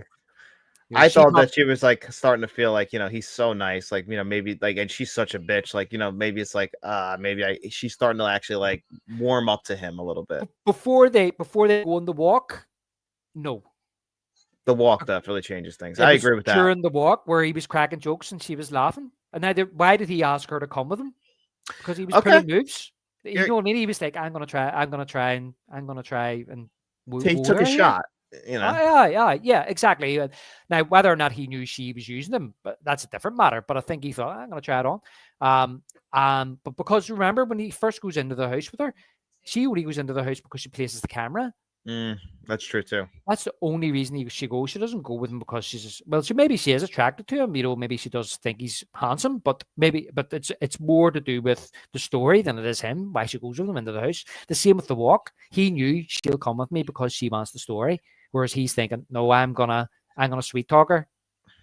Yeah. Okay. You know what? Didn't really think about the timing of it, but I think you're right on that. Like he definitely knew enough to ask her to go on the walk with him. So yeah, he definitely did. He took a shot on that. And I always kind of did get that, but I'm just like thinking of like what made her turn. But you're right, it's that walk. Yeah, and the jokes he was cracking because she was laughing. He's a funny guy. Yeah, well, that's what they say. You can laugh any girl in the bed. Well, that's been my trick my whole life. I've never really been much of a looker, but man, I can be funny. Yeah. Usually the girls are laughing at me, not with me. It works both ways. It's really it Either way. depends on the woman. You really, you just either way, or I just charm them a little bit. Yeah, that's it. So, as I say, where are we now? Yeah. So we'll cut to the police station, and Dewey is searching for the whereabouts of Sydney's dad, while the sheriff is quizzing Billy. What are you doing with a cellular phone, son? My God, it's funny. I like how they keep calling him a cellular. I wanted to ask you about that. Do you call them cellular phones in America? No, we call them cell phones. Yeah, we call them mobile phones. I've heard that. I've heard people call them mobile phones. We always just would, and we always shortened. I mean, listen, this is '96. Cell phones were still pretty early on. Maybe they were still calling them cellulars. I don't know. Like my dad is the first person I remember in my life getting a cell phone, and that was like 1998. So that's 2 years after this. Yeah, I didn't have my first cell phone or mobile phone till like the early 2000s. No, me too. Personally, I think I can remember like 05. Yeah, my as I mentioned in the last podcast, my first job, they were the people who I worked with were out on the district, and I remember they were the first ones I remember having mobile phones because everybody had one and you had to put the aerial and all up. So you did. Yeah, like, it was just used for just used for cell phones. Just used to make calls back then too. Yeah, 100%. And then you got the Nokia 3210. You could play Snake on it. Yeah. Oh my God, the Nokia. My God, yeah, everyone had that too. That was the first big jump in cell phones. It was. That was my first one. I think it was a 3210, and the Snake and all was on. I think it was. So I was like, I remember like other people. I remember my wee brother was the first one I knew that had a mobile phone. Lasted a couple of weeks. He put it in his pocket and then put a drink in it and then put the lid on properly and soaked the bloody thing. That was it. He got it for his birthday, and so he's probably watching. Yeah, I remember he was the first one. I think it was like, was that his 16th birthday or 17th birthday? I can't remember. So, as I say, I didn't get mine for a few years yet. At that particular time, yes, I'm saying I was born in the early 80s. To me, phones, people can't live without phones now. I couldn't live without a phone now. But back then, nobody thought about owning a mobile phone. You know what I mean? It's crazy. You still had kiosks all around the country where if you needed to make a call, you could put money in the phone box and pick up the phone if you had the phone home, or you know what I mean? Yeah, I mean, I'm sure you remember when you were a kid, you went to a friend's house, you called them on the phone, and then when you went home, you call your parents at home to pick you up. Like it was normal like that. There was no texting or anything like that. Oh. You walked up to their house and knocked on the door when you got there. Yeah, 100%. You went up, rapped the door, and said, "Are you coming out?" Or, as you say, use your house phone and said, "Do you want to phone around your friends? Want to go to the cinema today? We're going to go and see this movie, or I'll meet you. Come to my house, and we'll go eat from here, or I'll meet you there, or I'll meet you at the bus stop." And that was it. And you just had to rely on people who were going to show up.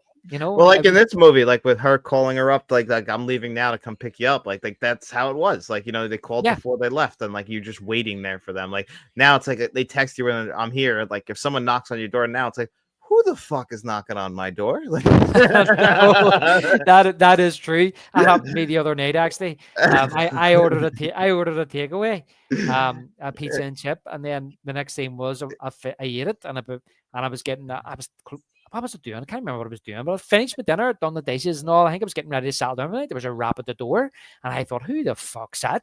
Yeah. And opened the door, it was the delivery driver. Did we forget to bring you your chips? I was like, no, I ate my chips. They went, are you sure? You're number such and such, aren't you? And I went, yeah, I'm number, yeah. Well, there's a chip. And I was just like, no, you give me it. And he was like, oh, okay. And I went, listen, I would take it, only I'm stuffed. But yes, totally different type. So I understand that scene. Young people might look at this scene and laugh and go, why? What are you doing with a cellular phone? And he says, everybody's got one, Sheriff. But back then, not everybody did have one. No, at least in my version of 1996, I do not remember anyone having one. So it's pretty funny. But again, they're upper class, so maybe everyone did. Yeah, maybe they did, but nobody had one in 96. 97 even. As I say, I started my job in 98, summer 98, and I think my work people had them, and that's the first time I really 98 is the time I remember specifically as well. It was 98. Yep. That's when I first started to see them popping up. So, maybe it's just like it started to catch up a little bit, but I still don't think everyone had them in 96. No, and we used to joke that they were going to get brain cancer because they were on their phones all day. Yeah, everybody was worried about the rays coming in, the radiation. Now no one gives a shit. Nobody cares. Just keep it away from your groin area. Yeah. As mine sits in my lap right now. Yeah, my one's sitting here. It's on my desk. So, so he's pleading his innocence, and the sheriff says they will have to hold him until they obtain his phone records. And Billy says, "I didn't do it." So he's pleading his innocence. Like stink, and obviously Billy didn't plan to get caught here. He was supposed to come through the window like the White Knight, like the savior. Yeah, that's what he thought he was doing. He just didn't think it through all the way. Yeah, well, the phone fell out of his pocket, and she put 2 and 2 together and got the right answer. So, cut to outside the police station, and Gail Weathers arrives. Kenny says they're not letting anybody in, and Gail says, "I'm not just anyone." And do you hear what he says under his breath? What does he say? He says, "Bitch goddess." As long as he knows. Yeah, he goes, "Bitch goddess." And then cut to Billy being taken away, pleading with Sydney. It wasn't him. While Tatum tells Sydney she's going to get her out of there. But Dewey shows the sheriff the costume, and it says on it Father Death. Right, so this was another misdirection. The reason it's called Father Death is because Wes Craven says he wanted people to think it was Sydney's father. Well, I definitely were trying to drive that home throughout the movie. But I always felt like because of the way they were doing that, it was an obvious red herring. Yeah. I think it was too obvious. Too obvious that like towards him. Yeah, it always felt like the dad was a setup kind of thing. Like there was no way. I just never ever truly believed it could be the dad. Yeah, I totally agree with you, John. And he tells them they sell this costume in every 5 and dime in the state. No way to track the purchase. And Billy's phone record won't be pulled until the morning. Tatum asks Stewie, can he go? And he tells her, hold on for a second. And she's like, God damn it, Dewey. And I love as Dewey says, what did Mom tell you? When I wear this badge, treat me as a man of the law. He just wants that respect. Yeah, he's near crying. You see the sheriff in the background. He's stopping himself from laughing, but he tells him to take him out the back way and they avoid the circus out the front. And Dewey says there, he's my superior. And you hear Tatum say, the janitor's your superior. Doesn't respect him at all. Not at all. Apparently that was ADR'd after the movie was made. It wasn't in the script. Kevin Williamson says, I'll take credit for it though. It's funny. It is funny. It is a great thing. And then Gail sees them leaving out the back. She goes up and she sends a question Sydney. Sydney says, how's the book? And Gail says, it'll be out and about this year. Sid's like, oh, I'll look for it. And where are we? Sorry, I'm on the wrong page here. Then I believe that what's her name says, well, it's all right, I'll send you a copy. Yeah. And then she hits her punch. And you hear Dewey saying, where'd you learn to punch like that? But to hear, I think it's Kenny says as well. Kenny's like, great shot. Yeah. And then you hear him going, oh, I meant the camera. I got a great shot of that. He loves seeing her get hit. Oh, he hates her, so he does. But that's brilliant, that scene. Because I love this next scene, which goes into Tatum's bedroom. Yeah, this is great. And you've got like this song playing called Artificial World, which I think represents her. She's so artificial about her looks and herself and the persona she puts on. This is the real Tatum. You see her in the bedroom in her pajamas with a teddy bear. And but she says she's marveling over Sydney dagging Gail, and she's like, God, I loved it. I send you a copy. Bam, bitch went down. I send you a copy. Bam, Sid, super bitch. I like the super bitch thing. Yeah. She's, you're so cool. But she ends up saying about, she says, do you really think Billy did it? And she says, I think she says, I don't know, but she was like, I know she says, what does she say about he had the phone or something? And she says, Tatum says, he was destined to have a flaw. I knew he was too perfect. I don't know how she thought he was perfect. I would be the so monotone kind of guy. I get he's mysterious and that's what girls are into, but whatever. I know. See the way she looks up. I love the way she looks up. Oh, I knew he was too perfect. Had to be a flaw somewhere, right? Yeah, so you could just tell that she must have a thing for him. Probably. I mean, he probably is the most desired guy, right? He's handsome. He's got all the stuff that every girl wants in the 90s. Yeah, but he's no character. Like, he's about as drab as a brick. I know. I mean, that's somebody like when you get older, you realize that, but they just want the most handsome guy. And he's mysterious. But Sydney doesn't pick up on that. I get the feeling that she actually has feelings, or not feelings, but she's attracted to him. Yeah, like By saying that, he's not perfect. I knew it. Like, you know, I knew there had to be something. Or she's jealous. You know, why does she get the real perfect boyfriend and I get fucking Stu? I know the dweeby guy, like the kind of I don't know how to describe him. Like, you know, kind of an idiot. Like, he's an idiot, but he's funny, but like, you know, he's gone girl to girl clearly. Yeah. So there's like I think Tatum's a brilliant best friend. I think she's absolutely amazing in this film. But I do feel as if there's something there, as in like she either finds Billy attractive or she's kind of jealous of Sydney that she's got this boyfriend. It's one or the other. No, yeah, okay, yeah, I agree with that. Yeah. But Tatum's mum comes in and tells Sydney she has a call. She says, "Is it my dad?" And she says, "I don't think so." Now, did you recognize this mother, this mum, Tatum's mum? No, I didn't. So Tatum's mum is from Gremlins, the mother and Billy's mother in Gremlins. Oh, really? That's interesting. I Yep. didn't know that. And Lee Thompson, Lorraine's mother in Back to the Future. Ah, okay. I didn't notice that. And I should have noticed that because of the hair.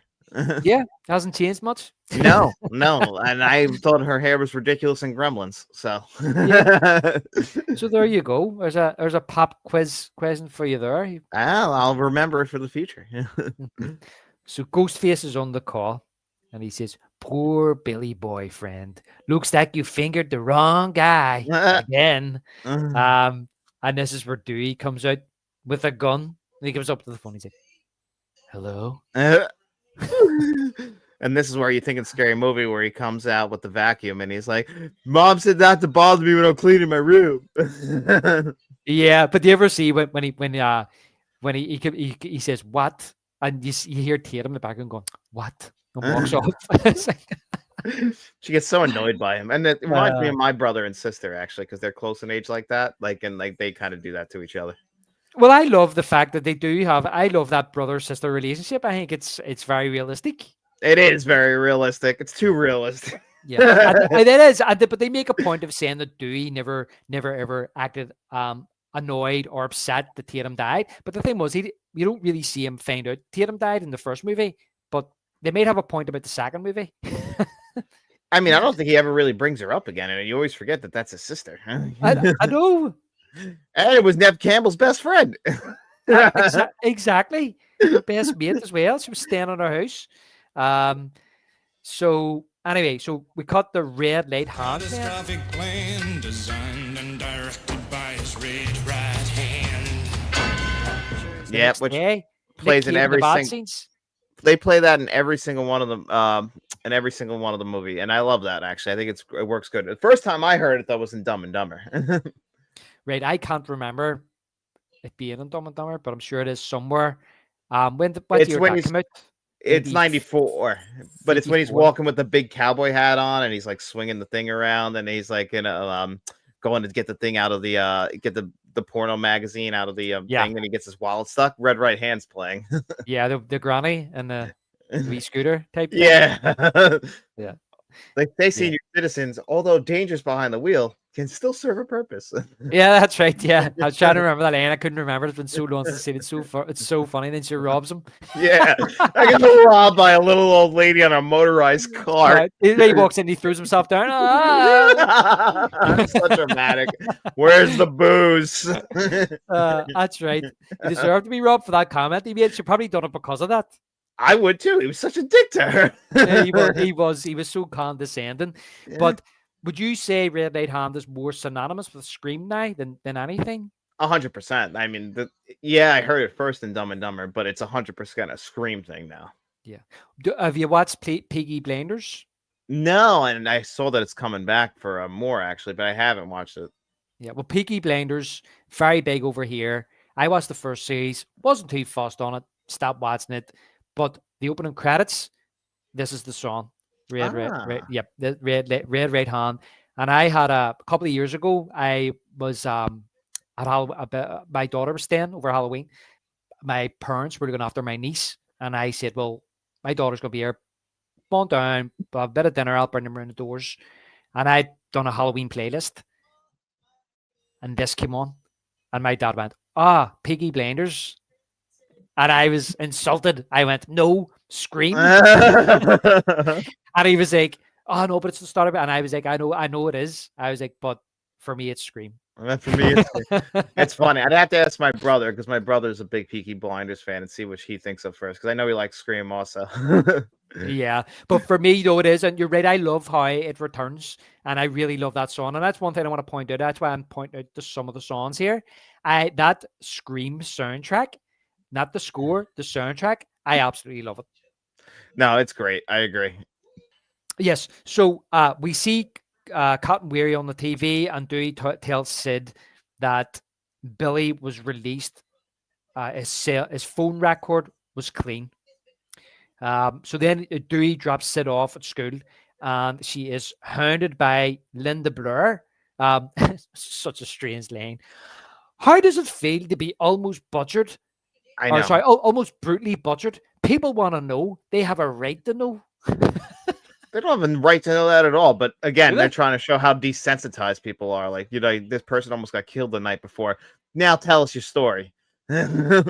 Yeah, they have a right to know what it's like. Now, you notice that Tatum is wearing a corresponding top to what Johnny Depp wore in A Nightmare on Elm Street when he died. It is very much the same. Is it the exact same one or is it just like similar looking? Well, obviously it's a female version that looks more like. I don't know if you can get a female version. It's a 10 on the front. Okay, so it's the same. It's just like more like I guess cropped it, right? Because we can see her stomach if I I remember think right. so. But if you remember, Johnny Depp's was crapped at the stomach too. That is true, which was an 80s thing, which that is correct. I forgot guys were doing that. Yeah, remember Rocky 3? He was working out at least. No, no. There's no tomorrow. Apollo on the beach. Yeah. Yeah. Oh, the beach. Brilliant. But yeah, so I think that is a nod to Johnny Depp's character in Nightmare on Elm Street again. So Sid sees Gail and she confronts her about her book and Cotton Weary, but Gail maintains he's innocent, but had sex with Sid's mother, but didn't murder her, and that Sydney picked out an innocent man to be convicted and gassed. And which she's not wrong about, unfortunately. Yeah, and you can see kind of Sydney as all this is swirling around in Sydney's head now. Do you know what I mean? The fact the phone call Sydney before you fingered the wrong guy again. So like they're basically admitting to her, like, you didn't pick the right guy last year because that was me. And now she's probably thinking, okay, hearing this, was I wrong? And did I put an innocent guy in jail? Yeah, she's starting to think, and Courtney Cox, sorry, Gail sees this and says, "You're not so sure anymore, are you?" But Sydney just doesn't want to believe it. She doesn't want to believe she made a mistake. Well, yeah, I mean, that's also like the human reaction. Like, you don't want to eat shit on the fact that you were wrong and did do that and like prove this bitch right over here, correct. Yeah, exactly. And I love when she walks away and Gail's like, "An innocent man on death row, a killer on the loose. Can he tell me I'm dreaming?" he said, "Sorry, John, go ahead." And then doesn't she say, "Do you imagine what this will do for my sales or something like that, or my ratings?" Yeah, my book sales. First of all, he says, "You want to go live?" And she's like, "No. We need concrete evidence." And that's what she says. She says, "If I'm right about this, I could save a man's life. Do you know what that could do to my book sales?" Yeah, and she got that smile on her face. She had somebody you slapped on the face. She's good. She's a dick, but she's good. She's very much herself. Yeah.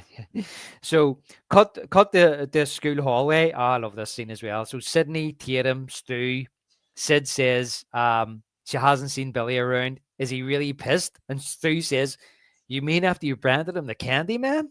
No, he's heartbroken. I know, like really sells it like he's just all beat up about it. Yeah, and somebody runs past in the Ghostface costume, and Sydney's like, "Why are they doing this?" And Stu's like, "Are you kidding me? Look at this place. It's like Christmas." And I love how Tatum turns out and hits him in the head 3 times with her lollipop, and says, "Stupidity leak." It's just that he's just not getting it. It's brilliant. So Sydney runs into Billy. He tells her the killer is not him. And tells her that she hasn't been the same since her mother died. Now again, Scary Movie ruins this. See when he Yeah. puts his hands up with a blackened up, and he's like, "Remember, I was in jail. Remember?" But in Scary Movie, doesn't the big guy come up behind him and kiss him on the cheek or something? Yep, Say, right. "Thank- At the had a exact great same. night" or something. Yep. He doesn't even acknowledge him. And also the run she does at the end of this is totally spoofed in Scary Movie, so you can't even see it because she does run off very similar to She does. She runs off. It's like, I don't know. It's like the corridor wasn't long enough to do a proper run, so it's just kind of drawing it out. It was just Yeah, swinging her legs it's off. so over exaggerated and everything. And it's like, Yeah. yeah, maybe they should have done another take there. Even the line where she says, "I'm sorry if my life is dear perfect existence." And it's like, oh, very dramatic here, are we? Yeah. But he's a dick. He says about, you Oh, he's wrong. you have to get over that, which reminded me of Tony Soprano when he says this, what do you call the big Italian guy who they bring over from Sicily? What do you call him? His dad dies. Oh yeah, I don't remember what his name was, but I know what you're talking about. Furio. Furio. Oh yeah, the one that's hit, that what's her name likes a lot too. Yeah. His father dies, and he's Tony's driver, and he picks Tony up one morning. Tony says to him, "What's wrong with your face?" And he goes, "Just I'm sad about my father." And he's like, "You got to get over that." Kiss the car. Kiss the car. That's it. That's it. That's it. Just So move it's past that. It's not a big deal. Yeah, he's just like, "You got to get over that." And it's the same here. You got to get over that. He compares it to when his mum left. His dad, he just accepted it. I know it's like, well, your mom, and she's completely right. Like your mom just moved away. Like you can go see her and talk to her right now if you'd like, but no, you're just not. That's a completely different scenario. My mom's dead. Yeah, like she says, she's not lying in a coffin somewhere. That's what the level she's thinking of it on, which isn't very nice to think about. Yeah, and it's literally right near the 1 year mark. It's like be a little bit more sensitive in this moment. Yeah, exactly. Listen, he's a prick, to be honest with you. I always thought he was a prick. Even if he wasn't the killer, like he's still a dick. He's still a prick, but he's that obligatory prick that you have to have in these teen movies where there's always a prick. He's usually a bully, but unless he's not, he's the killer. Yeah, he's just a killer in this one. He's not really a bully, but you could tell he's just an asshole. He's a self-centered asshole. That's right. That's 100% right, John. The next scene is actually Principal Hambry, who has caught the two students who have been impersonating Ghostface. I love this line he says here. He says, "You make me so sick. Your entire havoc-inducing, thieving, whoring generation disgusts me." Just breaking down all these kids. Imagine the teacher saying that to their students. And he's got the scissors in his hand the whole time. Like, I mean, I feel like in 2025, he's getting fired for this whole thing. Yeah, well, again, this is a misdirection by Wes. He's very threatening. He's sticking the scissors up into their faces, and then he cuts the mask up.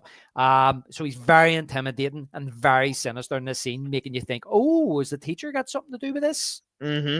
But then he just expels him. He expels him. He says, "It's not fair." And he says, "You're right. What isn't fair is to string you up and gut you and all this." Which is what happens to him.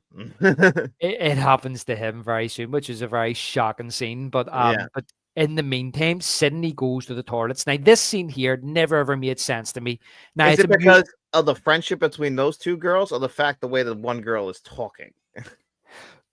No, but back in the day, I used to dislike the scene because of them, but now I appreciate it for them. Okay. I'll tell you why I don't like this scene. So she goes to the toilets and she hears them talking about her, saying that she made it up or that she done it in jealous rage over Steve. But I like this line that this girl says. She says, "What would she want with Steve? She has her own bubble butt boyfriend, Billy." Now, I want to ask you, John, and I don't want to come across as what was the word? Insulting, I suppose. Is there girls like that in the States? What, like as like the way they're just talking about other people? Well, like Yeah. airheads, like come across like real dipsy airheads. Yeah, that's some people. I've met numerous people like that. I hate those people, but yeah, I've worked with many people. There's a lot of airheads. There's family members of mine who are like that, who are completely unself-aware and just the things that they say. Like it's just Yeah, no, I've worked with those people. There's plenty of those people. Yeah, okay, fair enough. And I don't want to be disrespectful because listen, every nation will have their airheads. Don't get me wrong, and they probably just act differently. Like we might call them millies over here. Well, what always surprised me with this scene is not that they're airheads. It's the fact that like the one girl's a cheerleader and the other girl's clearly like a nerdy girl. I just don't see those people being friends. Well, there's one. Well, usually in these kind of characterizations, there's a dominating one who is, as you said, the bimbo type one. She's a dominant one, and the reason she has the geek one with her is because that geek one makes her feel better about herself. She can't get on with the one who's also like her because that's competition. Gotcha. And the geek one will be friends with the good-looking bimbo one. It doesn't have to be bimbo, good-looking one because she looks up to her and that's the girl she aspires to be. So she's easy to lead.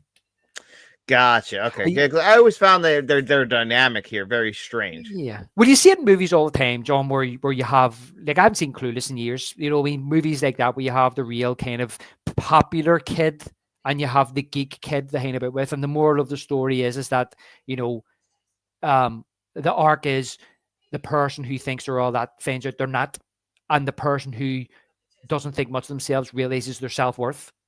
Yeah, that's the that is literally the plot, the Clueless, 100%. So yeah, I guess that's kind of like subtly put here, like, but we only see these characters in this one scene. Yeah. Well, the reason I say about these is this is not why I don't like a scene, but to me they're like caricatures. Yeah, they're very much characters. And Kevin Williamson's riffing on that. Yeah. I do like how she says here. Then she's say about Sydney, she's maybe a slut like her mother, so everybody knows about her mum. She says and proceeds to give a monologue on why Sydney did it. But the other girl says, where do you get this shit? And she says, Ricky Lake, and she says, you're so pathetic. Yeah, she's just basically cop, which is literally how people on social media are now. They see something on TV or on the internet and they just repeat what they heard and act like they're analyzing it. Yeah, like Ricky Lake in the 90s, like Jerry Springer was a big talk show, and there was another one as well. What was the other one? The older woman with the big glasses. There were so many. Jessica, Sally Jesse Raphael. Was that it? I mean, you might be right. I can't remember them all from that time. I'd have to ask my mom. There was every channel had something. Yeah, well, there was Jerry Springer, Ricky Lake, they were the big ones, and then Oprah. But Ricky Lake, I didn't really watch Oprah, but was Ricky Lake not more like the female Jerry Springer, where he would bring people on who had conflict? Yeah, Ricky Lake. I didn't really watch Ricky Lake actually that much too. I just know that was another one of the 90s. Yeah. So anybody older or younger person will be probably thinking, "Who's Ricky Lake?" I know that's a very 90s reference because that was a very short time too of the 90s. Like it was gone by the 2000s. No one talks about Ricky Lake anymore. Yeah, exactly. But the reason I did like this scene, and apparently this scene was originally supposed to be cut, but they put it back in again. The reason I don't get it is why is Ghostface there? Yeah, why is Ghostface? Toilet? Yeah, what is he doing in there? That is a good point. I never even really questioned it. It just felt like another scene, like where he was like just stalking her a little bit. Yeah, because this is the thing with this movie, and I'm not picking it apart. I love the film. The whole motivation is to set this up at the party. So I don't understand why he's in the women's toilet trying to kill her. Well, if he's trying to kill her. Yeah, if he's trying to kill her, he might not be trying to kill her. Like it just might be like him following her, or just for us to like think that as the audience. Because really, the whole point is to get those girls to talk. That's the whole main reason of the scene. Yeah, it's probably you're right, and it's just to give maybe the audience a wee bit of a scare in between the middle of the movie. Because the next scene, she runs out of the school without raising any alarm whatsoever. No, never brings it up. She mentions it to Tatum later, but it's almost like ADR. But in the next scene, not the next scene, the following scene. But she doesn't go to the principal. She doesn't say to anybody. The killer's in there. It's just really weird. It feels as if it was inserted back in. Somebody said, you got to take that out. It doesn't make sense. And for some reason, they put it back in. Probably more to do with the dialogue between them two girls talking about Sydney. Yeah, because that's the focus of the scene. So I feel like that's the big reason why they would leave it in. Yeah. But this is the scene you were talking about now, John. We'll cut to Gale speaking with Dewey. Yeah, this is the first time you hear Dewey's theme, which I think is the best piece of music in the movie.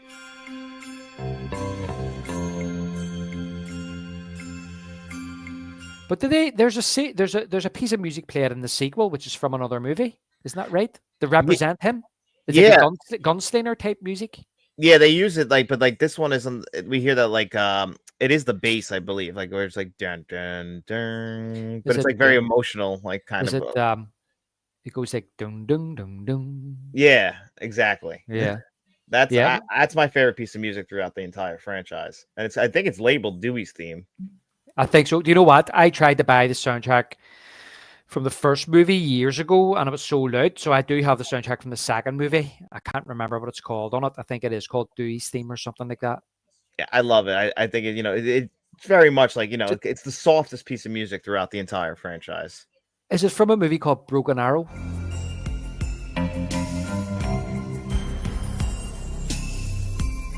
Oh, it might be from Broken Arrow, which is funny because I haven't seen that movie in forever. That's John Woo. Yeah, because I heard that's from a different movie, you see.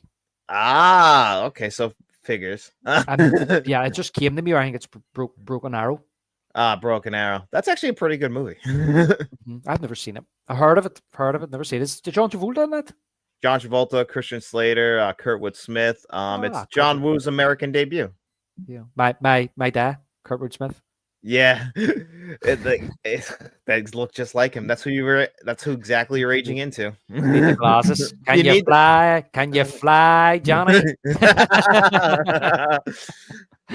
You burnt all the money. You burnt the fucking money. Thanks, John. It's a great compliment. I mean, hey, listen, I'd be honored to be him too. Yeah, I should dress up as him in Halloween. You should. So I should. Definitely.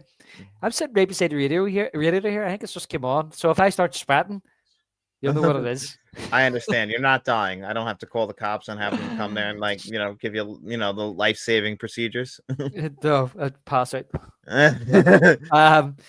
Anyway, yeah. So this scene, Dewey says to Gale, "You shouldn't be here." And Gale says, I don't know this. See, these references here. This is so funny. She says, "I should be in New York covering the Sharon Stone stalker." Again, something like you probably wouldn't even realize happened. I know, and she says, "Dewey's awfully young to be a police officer. I'm 25 years old." And she says, "You don't look a day over 12." But then you hear in the tannoy about all classes are suspended until further notice. The Woodsburg Police Department has issued a city-wide curfew beginning at 9 o'clock tonight. So Gale's trying to butter up Dewey here to gain information from, as we talked about earlier. I think she's zeroed him in on him. She sussed him out as the weak link in getting information here because she couldn't get in the police station earlier. Yeah, and she's like, hitting on him, telling me he looks muscular. Like, do they require you to work out? And he's like, no, I just think it helps with my, my boyish good looks. Yeah, and I love how she says about people that watch her show, the demographics are from, what was it, from 11 to 24. And then he says about the show, and she says, I thought you didn't watch the show. And he says, I was 24 for a whole year. He's flirting with her. Yeah, he is. Then that's when he walks away up the stairs like that. Wee cheesy grin on his face. Yeah, he likes the pretty ladies. Yeah, don't blame him. So we cut the Tatum telling Sydney it was some sick fuck. See, you can hear them say it was some sick fuck, Sydney. And Sydney telling her it was him. It looks, I have to look. Yeah, it looks ADR. It looks like they've put that in afterwards when they're coming out of the school. That's possible.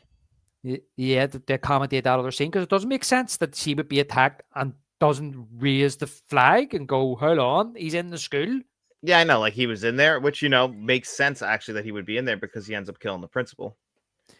Yes, exactly. And maybe that's why he was stalking her, or maybe he was in there to kill the principal and just thought, oh, we're sitting out, stalker, go in the toilet and stalk her. But he was in a cubicle. Maybe he's going to get dressed in there and go out and kill the principal, but decided to scare her first. Yeah, but like, did he know that the principal was going to still be there after they called classes? How did he know that? So the timeline's a little off. Yeah, it is. It is. And this is the one problem of this movie as well. And we're going to get into these scenes now where Ghostface is openly stalking Tatum and Sydney in broad daylight when he knows the police are looking this killer. And not only that, if Stu and Billy are the killers, they're setting them up for that night. So there would be no need to stalk them. Yeah, that's very true too. Because this is the scene here, sorry, where Stu invites them to an impromptu party at his house and they decide to go. Mm-hmm. I mean, yeah. I mean, why not? Like, there's a killer in town. Let's just all get together. Yeah. And he turns and he goes, That's the energy we were talking about. that's the energy. So this next scene is where Principal Hambry is murdered. Do you know that this scene was added on the suggestion by the producer that the movie needed another kill in between the first act and the final act? I didn't know that, but I can see that being the reason why this, because I always thought the scene felt a little bit out of place, even though I like the scene. It just, the kids are gone. Why would they go back to the principal? Like, But what's the reason to kill the principal? Other Yeah, than he's just the principal and nobody liked their principal. like there is no reason to kill the principal. Like all the other kids, their deaths make sense. Like Stu dated the first girl. That makes sense why she would be killed. Like Mhm. it doesn't make sense why he gets killed, other than he's the principal. Yeah, and I suppose you just go on the assumption that generally most school kids don't like their principal. Yeah, that's kind of what it is, right? Like that's what we assume. I never had a problem with any of my principals, actually. Yeah, this has been that long since I was at school, John. I can't remember my principal. Yeah. Oh wow. Yeah. I mean, I can remember my principal, like for the most part. Maybe some of the teachers I forgot. John, I left school the year after this film came out. Yeah, it's How been old some I am? time. It's been some time. Yeah, I left school in '98. I seen this film in the summer of '97.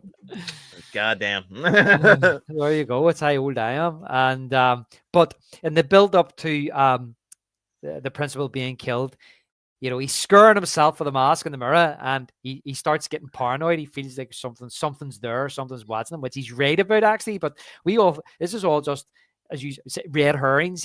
But I love how he opens the door and there's the janitor, and he's dressed like Freddy Krueger, which is Wes Craven. And he's like, "Sorry about that, Fred." He says, first of all, Principal Hammer, he says, "Damn little shits," and then Fred says, "What'd you call me?" But that's the original Krueger outfit that Craven had. The right sweater. But it's the original outfit that Robert Englund wore. That's like the original actual outfit. Yes. Oh, I didn't actually know. I thought it was a replica. No, Craven says he dug it out of storage because somebody says to him, you should do a cameo like Hitchcock. And he says, I don't like doing stuff like that, but I thought that if I was going to do this, make it an Easter egg. And he dug it out of storage and he wore it that day. That's awesome. Yeah. So that's the original outfit. So he goes back into the office. Ghostface is hiding behind the door. He comes out. He stabs him to death. And I love how you see the ghost face reflected in his pupil, which is an optical effect. It's clever. It's really good. It's still a good kill, but even though might feel a wee bit out of place, and I think the producer's right. We did, when you think about it, you had a kill at the start. You've had nothing. You've just had Ghostface chasing people. There's nothing until near the end of the movie. Yeah, no, you're right. Exactly. It's like we talked about in Terminator 2, like about how we needed the scene of Robert Patrick showing up to get the motorcycle in that one scene. Like, because it was a long period of time where we didn't see the T-1000. It'd be a long gap in between not having a kill and seeing the killer. Yeah. Plus, this will tie into a plot point later. They were able to make a plot point later in the movie. Yeah, which makes you wonder, since this is added in later, like, did they add that in as well? Or was that always like kind of just like, we always are going to have the principal be killed? Yeah. Well, since I'm on that subject then, so Kevin Williamson was asked by the producers, we need another kill scene in between. So he wrote this scene here. And then later on, he thought, how am I going to get all the kids to leave the house and just leave our original set of kids in the house with this killer? And that's why they get the phone call about the principal and they all leave. So he says it worked out then because he couldn't work out how to get them all out of the house. And then when he had to add this scene, he thought, well, I'll put that scene in where they get the phone call and they all leave, and it just leaves the original set of kids in the house from the start of the film. Which, that makes perfect sense, honestly, because it is pretty funny how they all end up leaving and we end up with our core set of characters at this setting, which I love the last scene. Yeah, exactly. And it all worked out then. It all ties in. So there's a point for this kill rather than just being a kill.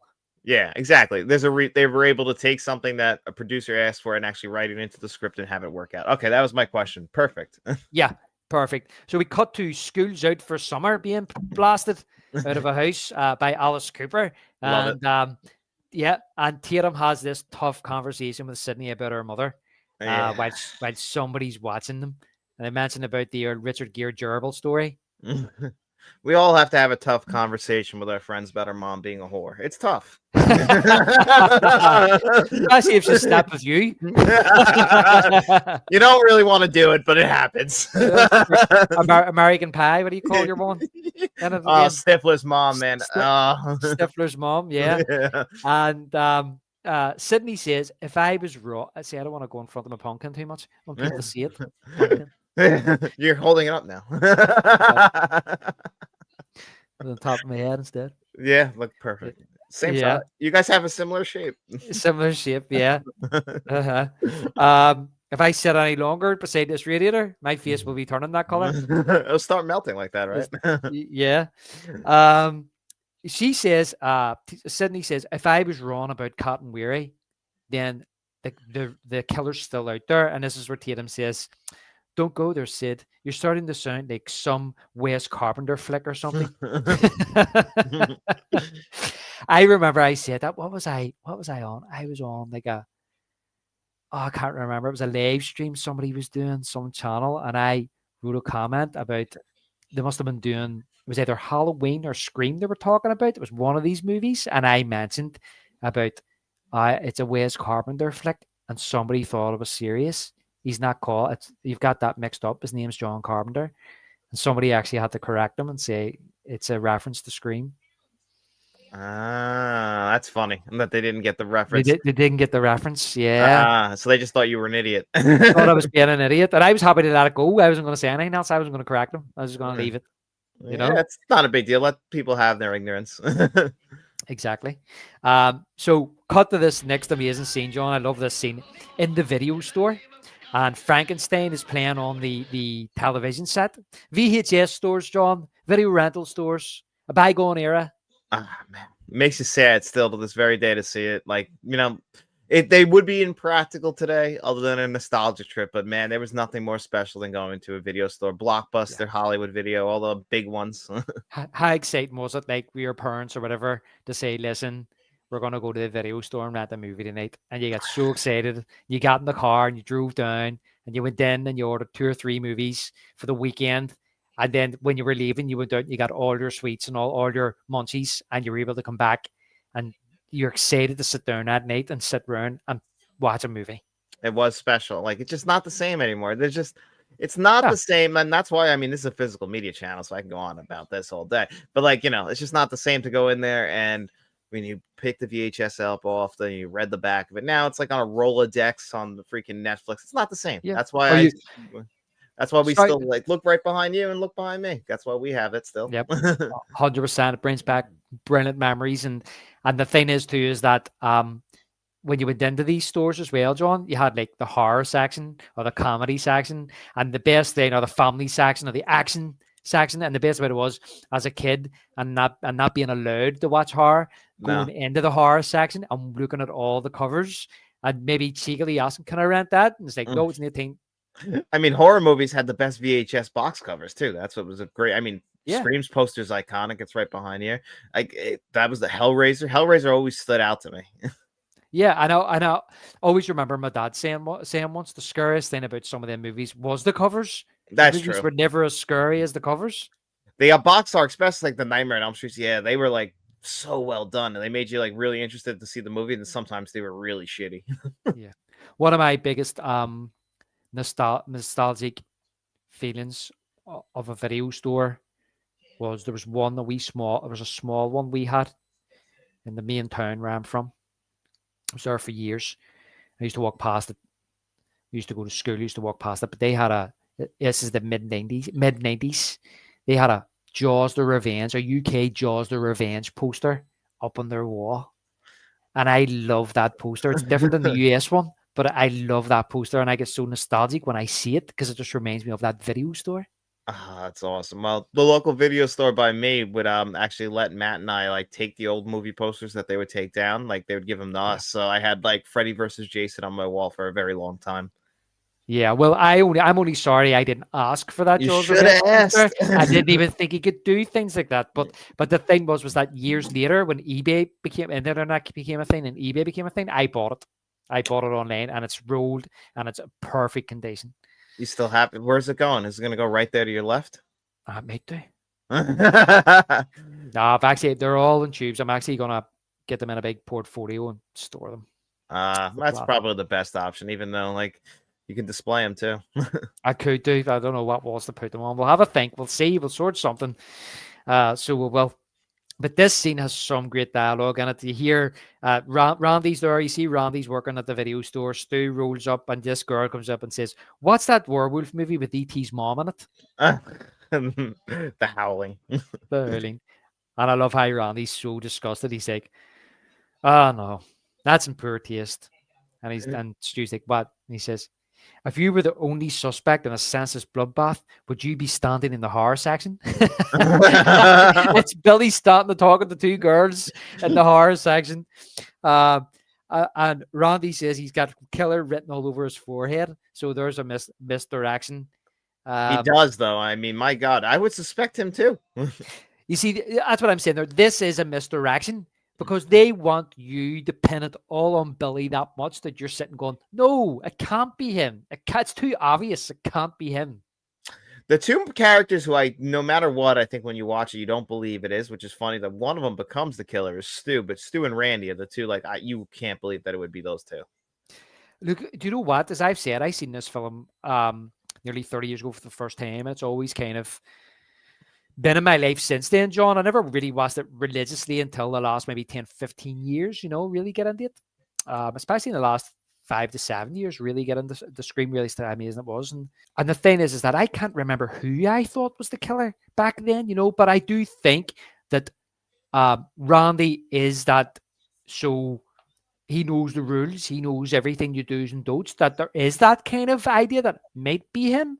And then there's also, because he's the one pointing fingers, him, when they say that in this scene, they're like, oh, what if it's you? And he's like, you're right. He actually says to him, you're right. Yeah. If this was a horror movie, I would be a suspect. So he's owning it. But even Stu is that zany that you think, well, he might do it. The guy said at the fountain, he was able to describe how to gut someone. Yeah, you know what's funny? Maybe it's I can remember like the first time I was watching this, and I can remember not like being shocked that it was two killers, but I always thought it was Billy. Like, even though like maybe that was the young naiveness of me, because I did see this at a very young age. I mean, just thinking it's gotta be him. Like, he looks like the bad guy, so not being surprised, but being surprised that it was Stu was the other guy, because he was so funny. Like, and that was the thing. Yes. Like, I just didn't think that the funny guy would do something like that. That exactly. And that's what I was going to say. I was actually going to say it's because he's amusing. Yeah. Maybe you don't want it to be him because you like him. Yeah, I like the guy. Like, I don't like Billy. Yes. Like, I don't think like Yes. Billy's an asshole. So him being a killer and doing that to people is not a surprise to me. Yes. Yeah. You don't want to be one of the ones you kind of feel like you can align with as a friend, maybe, because he's funny. It's like finding out that you were a killer. I'd be like, holy shit, not David. No. Clarence. I would think you'd like direct somebody to kill, like Clarence does, a little bit more that way. He does, although he does actually brutally murder Murphy. he starts the party rolling, doesn't he? Yeah, he lets him finish. Yeah. Cops don't like me. And I don't like cops. But the cops don't watch enough movies. That's what Randy says. Like this, Stu says, why would he want to kill his own girlfriend? And Randy says, there's always some stupid bullshit reason to kill your girlfriend. And you see the woman in the background kind of looking at them. You see her? Watching, there's a girl in the background. She looks up at them when he says that. And he says about Sydney probably wouldn't have sex with him. And Stu suggests it's the father. It's his father Yeah, who they're going to set up. yeah, he's got to try and put that out in the universe, which I think is like the most like the dumbest thing he does actually. And then I love this line that Randy says because he says, what's happened to the father?" And he says, "Because he's probably dead. His Eh. body will come popping out in the last reel somewhere. Eyes gouged out, fingers cut off, teeth knocked out. If they watch prom night, they'd save time. There's a formula to it, a very simple formula." Everybody's a suspect!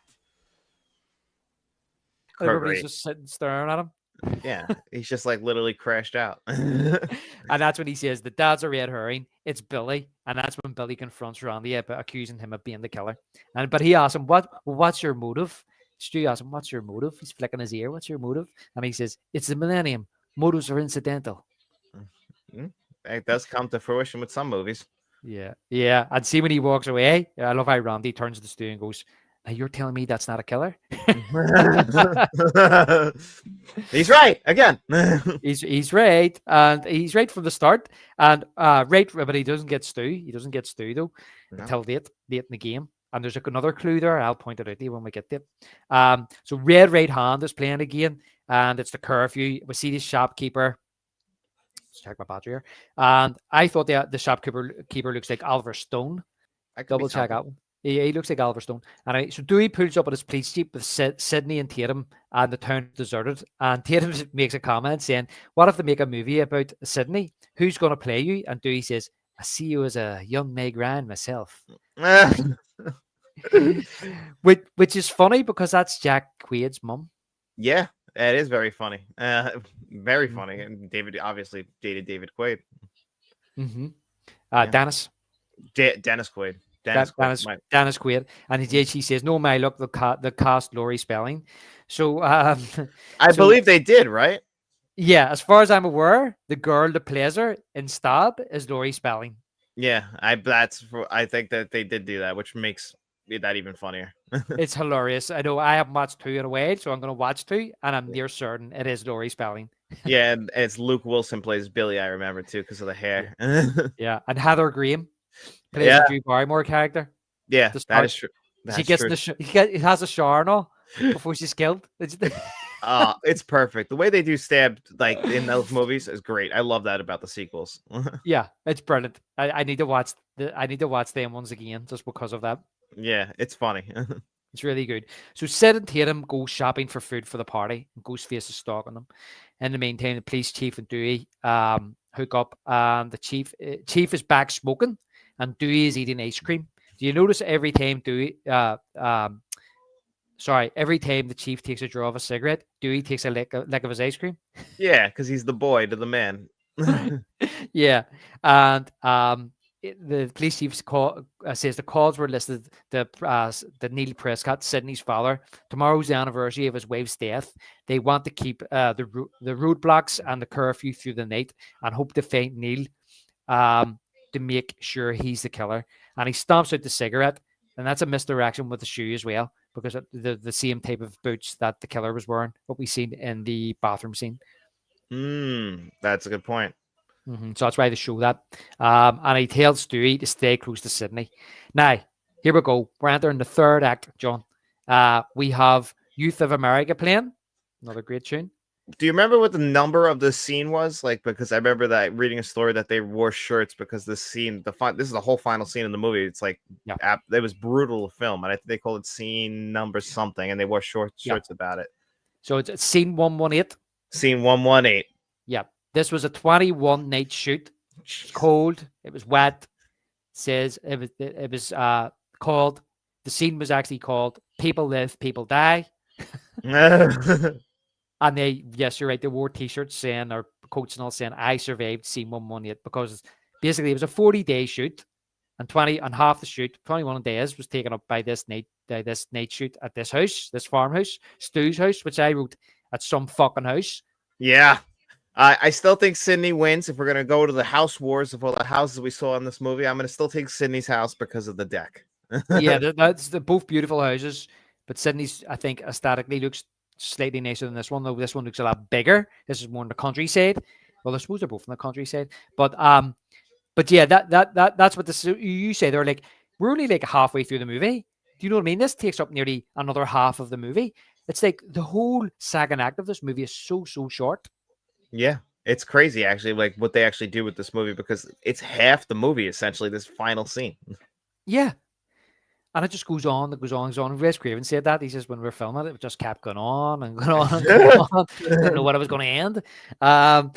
So Dewey drops Tatum and set off at Stu's house for the party. And music's blasting. Everyone's having a great time. Stu's wearing a red house coat like Hugh Hefner. I know. He really is feeling himself here, isn't he? He does. It's not even his house. It's his parents' house too. Mhm. Thinks he owns the place. And Gail and Kenny pull up in their news van and Dewey spies them and he says he's going to check the party out. Gail asks to join him and Kenny sneakily hands him the camera, as I alluded to earlier. So now we're in the party and I think this is one of the best songs in the whole movie. I love this song. Dewey, what is she doing here? And this basically is song. Funny enough, before I heard this story, this song to me just epitomize this movie. Drop Dead Gorgeous by Republica. If you listen to the lyrics, it corresponds to this movie. I'll have to go back. I am notorious for being very bad with listening to lyrics to songs. Like the way I pay attention to film, very different from songs. So Yeah. Well, listen to the lyrics. I will. It's Scream. And again, this is a hint. It's telling you who the killers are. Or the killer or killers. It's telling you. And really funny, I watched a video recently. Yesterday actually, because I was listening to this song and this interview popped up with the lead singer. I think she's called Saffron of Republica from 12 years ago, and she says that she was just talking about being big in the 90s or music in the 90s, and they're a British band, and she says one of the great things she says was getting a call from Wes Craven and asking for our song Drop Dead Gorgeous to be in his new movie, Scream. And we went, yeah, of course. And she says, we didn't know what the movie was about. We didn't know anything about it. We just said, you can use it. And he basically told her, your song lyrics are basically my movie. I wonder what they got royalty-wise for that. I hope they cut a good deal. But she mentioned that she was at the premiere of Scream as well. Oh, that's awesome. Yeah. So I thought that before I even heard that story. And this song here is a great song. Love Republica. Love the song. Ready to Go. The real mid-90s music. And when you listen to the lyrics of this, it really does correspond. It's brilliant. But they're discussing horror movies, and Jamie Lee Curtis, she's the Scream Queen. You can see what do you call him, Randy's trying it on with Sydney if you watch him in the background, and she's really kind of pushing him away and all. And then the doorbell goes, and Stu asks Tatum to get him another beer. And I love this line from her. She says, "What am I, the beer wench?" Yeah, she's great. You're right. She is great in this movie. It's the way she rolls eyes, no? But I wrote here, shake lane, but I love her delivery. Yeah, she's making the best of it. Yeah, it's just great. It's and Stu comes running in. You'll never believe who's here. It's that chick from Top Story, and Randy's like, Gail Weathers? Like she's this local or this minor celebrity. That's basically what she is. She's nothing crazy, but like these kids all know her. And like they said early in the movie, they're right in their demographic. Yeah, that's true. Exactly. Yeah. And Dewey, I love Dewey. He's trying to act the big balls, trying to act the big man because he's the cop. And he's got Gail Weathers with him. He takes a beer off one of the kids and goes, "You're underage, son. I'm kidding. Have a good time. Watch your driving."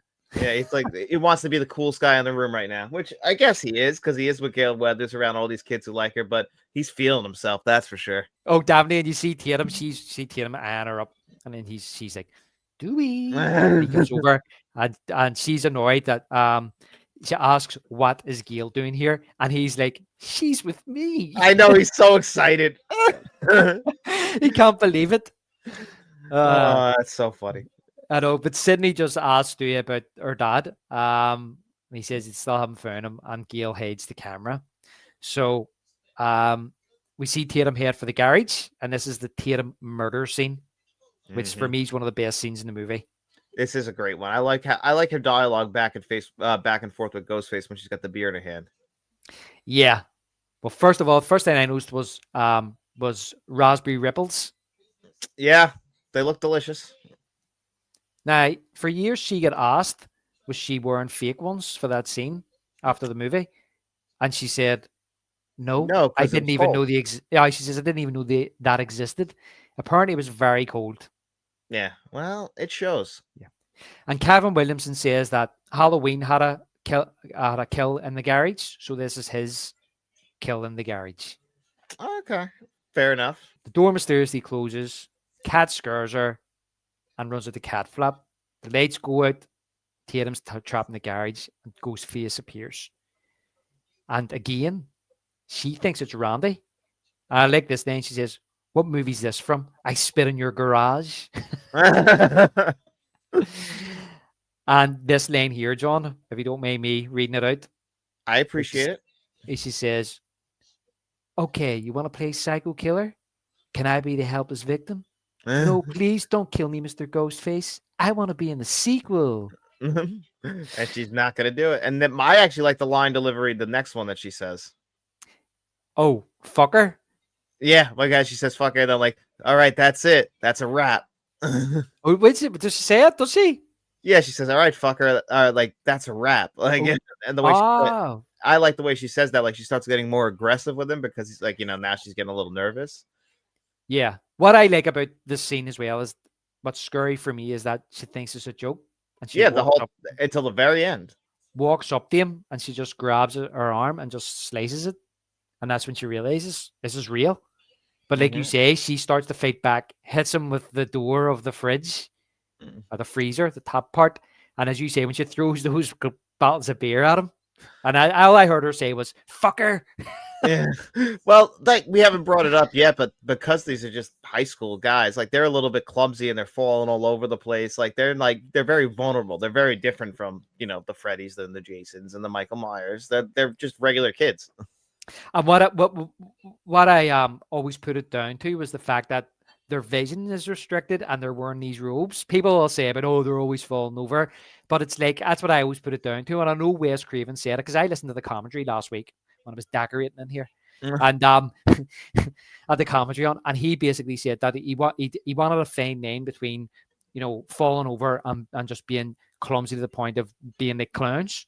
So he wanted that fine line, but he also says that it wasn't lost on him that whenever the likes of Ghostface did get hit in the face or did fall over, but when you did see the killer afterwards, he didn't have a scratch on him. That was intentional. He says it was kind of like that kind of mystique, kind of when you've got the thing on, whatever happens to you, you're not going to be injured.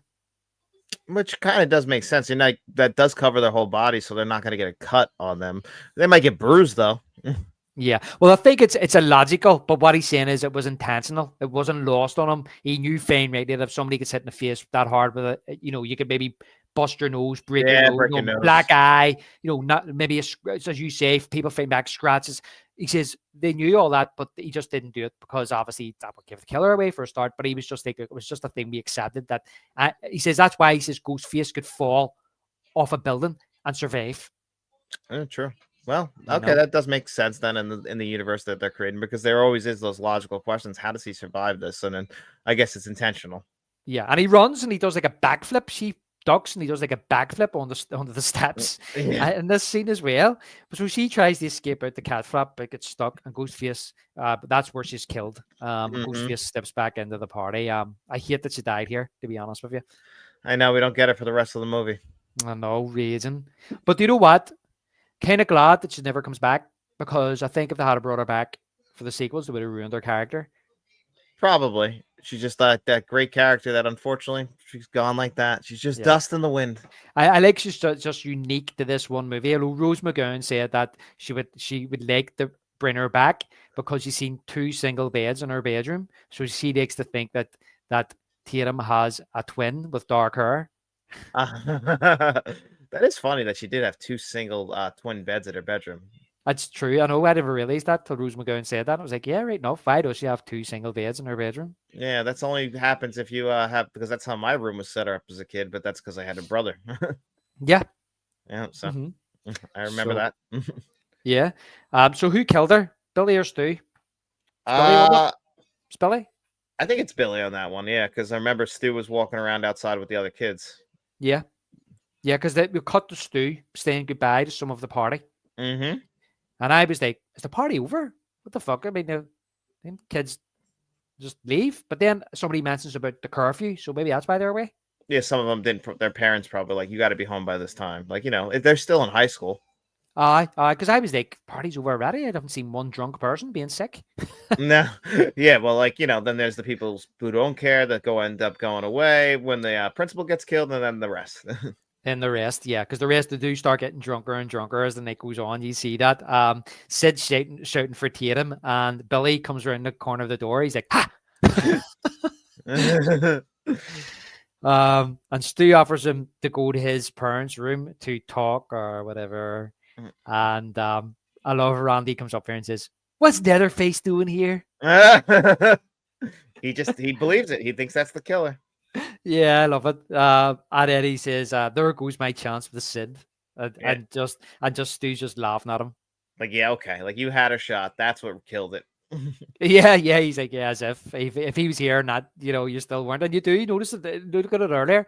He's trying to talk to her about the horror stuff, and she's going like that. Yeah, she never wanted anything to do with him. No offense, Randy, but she was never gonna want to be with you. Yeah, and that carries on in the second movie, and I always remember thinking that he should be with her at the start of the second movie. That would have made it more gutting when he was killed. I know. She just better than Jerry O'Connell. I hate Jerry O'Connell in the second one. He's a terrible in that movie. We'll get to that one day, John. Yeah, we will. Yeah. So Kenny's in the van. He's watching the party through the camera, but there's a 30-second delay. And then we have this obligatory sex scene where Sid admits she's afraid she's going to turn out like her mum, and Billy Bax tells her it's just like one big great movie. Only you can't pick your genre. And then she says, a Meg Ryan movie or a good porno. Mm-hmm. I'm getting the feeling that she's a Meg Ryan fan. Yeah, they brought that up a couple times. She must be a big. What year is this? Well, Sleepless in Seattle was a couple of years ago, so maybe she's a big fan of rom-coms. Yeah. So we cut to the remaining party watching Halloween, and they start talking about Jamie Lee's breasts, and that's when Randy says, "Not until Trading Places in '83, Jamie was always the virgin. She didn't show her tits until she went legit." 100% true, and you know what? I still think that's the best ever on screen in like a mainstream film. Jamie Lee Curtis in Trading Places. Beautiful. Yeah, I've only seen the movie once. Really? Good movie. Yeah. I didn't like it. Really? Yeah. Fair enough. Didn't find it funny. Okay, fair enough. Yeah. Pains me to say it because I know a lot of people love it. Yeah, I mean, it's not my favorite Eddie Murphy movie, but I still really enjoy it. And I actually think Dan Aykroyd's funny in it. I don't think he gets enough credit for how funny he is. I love Dan Aykroyd. Dan Aykroyd's one of my favorite comedic actors from that era. I can watch him in anything, but I watched that one night on TV and and I love Eddie Murphy as well. Don't get me wrong, I love Eddie Murphy, but I don't know, it just didn't do anything for me. Sometimes it doesn't click, sometimes it doesn't work. It happens. I get that. Yeah. But in this scene, you hear the girl saying about her Jamie Lee's breasts or tits. Could afford a decent pair, and you see Randy saying, "What'd you say?" What'd you say? Like he won't accept that. Not that kind of slander. Are you kidding me? Someone who hasn't seen Trading Places, clearly.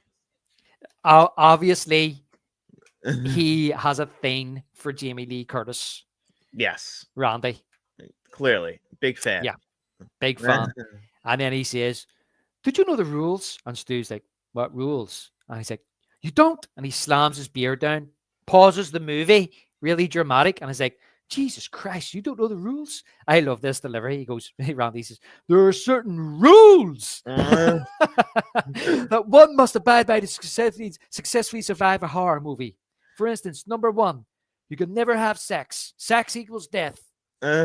Number 2, you can never drink or do drugs. The sin factor. It's a sin. It's an extension of number 1. And number 3, never, ever, ever, under any circumstances, say, 'I'll be right back,' because you won't be back." Stu says there, "I'm getting another beer. Do you want one?"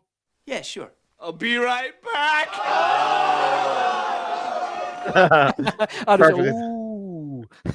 Perfectly timed. Perfectly timed. Yeah, I love that he delivers the rules. That is one of the best scenes in the whole movie. 100%. Randy says, "You see, You push the laws and you end up dead. I'll see you in the kitchen with a knife. Again, not wrong. Yeah, but you're right. What you're saying there, John, it is one of the best scenes in the entire movie, isn't it? It is. It 100% is, and it's great. Like everyone's cheering while he's doing it. Like after he delivers the second bull, the second roll, he's like it's a sin. He's clicking beers with people. Like everyone's just having a good time still. I love how like some of them actors in there. I would love the way they do retrospectives, so they do like making ofs years down the line, like they do the big massive making ofs, like Never Sleep Again. Like I've never looked into it. I would love to interview every single one of them extras and just tell them what they think of that shooting that scene, because that scene's now is legendary in horror history. And like some of them actors and actresses sitting there, they're a bit dodgy. Like they're not the best of actors or actresses, but I love how Stu's kind of just casually lying across the sofa. And well, what's the rules? What are you talking about? And they're, why give yourself an aneurysm? Why don't you? And where Randy's taking it so serious, you don't know the rules. I just think it's brilliant.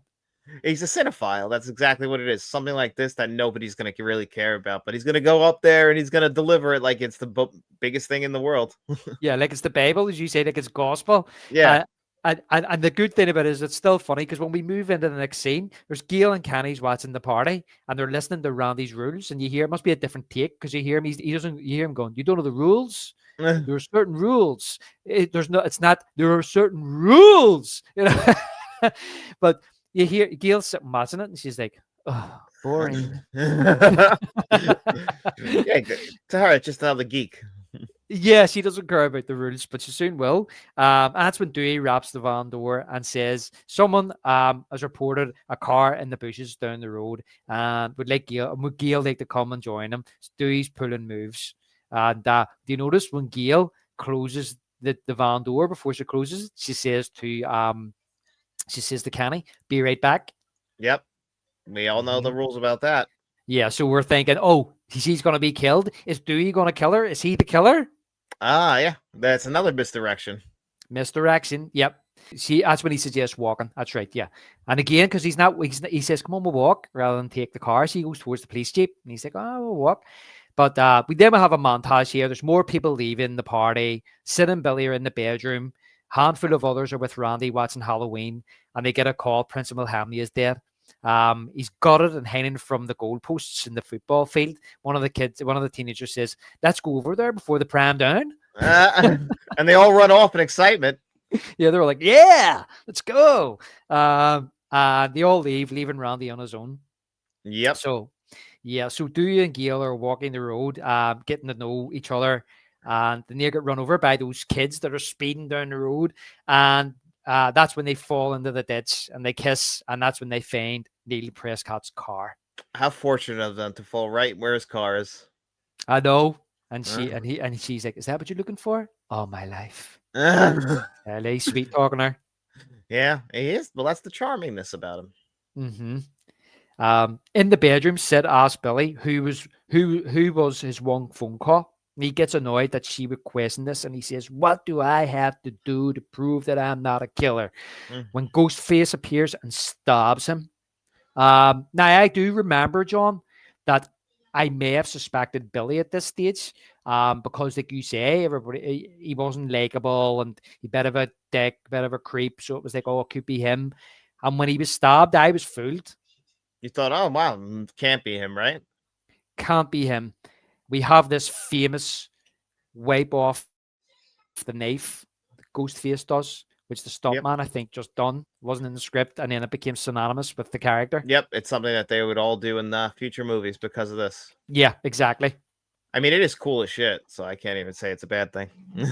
Yeah, no, 100% it is, and you see him kind of doing it a few times before they actually linger on that in the background. So there's a bit of strange editing there, but he chases Sydney through the house, and she eventually ends up barricading herself in another room, decides to climb out the window and falls off the roof onto a tarp covering a speedboat. It's not only do they own a big fuck off mansion, they've got a speedboat sitting there too.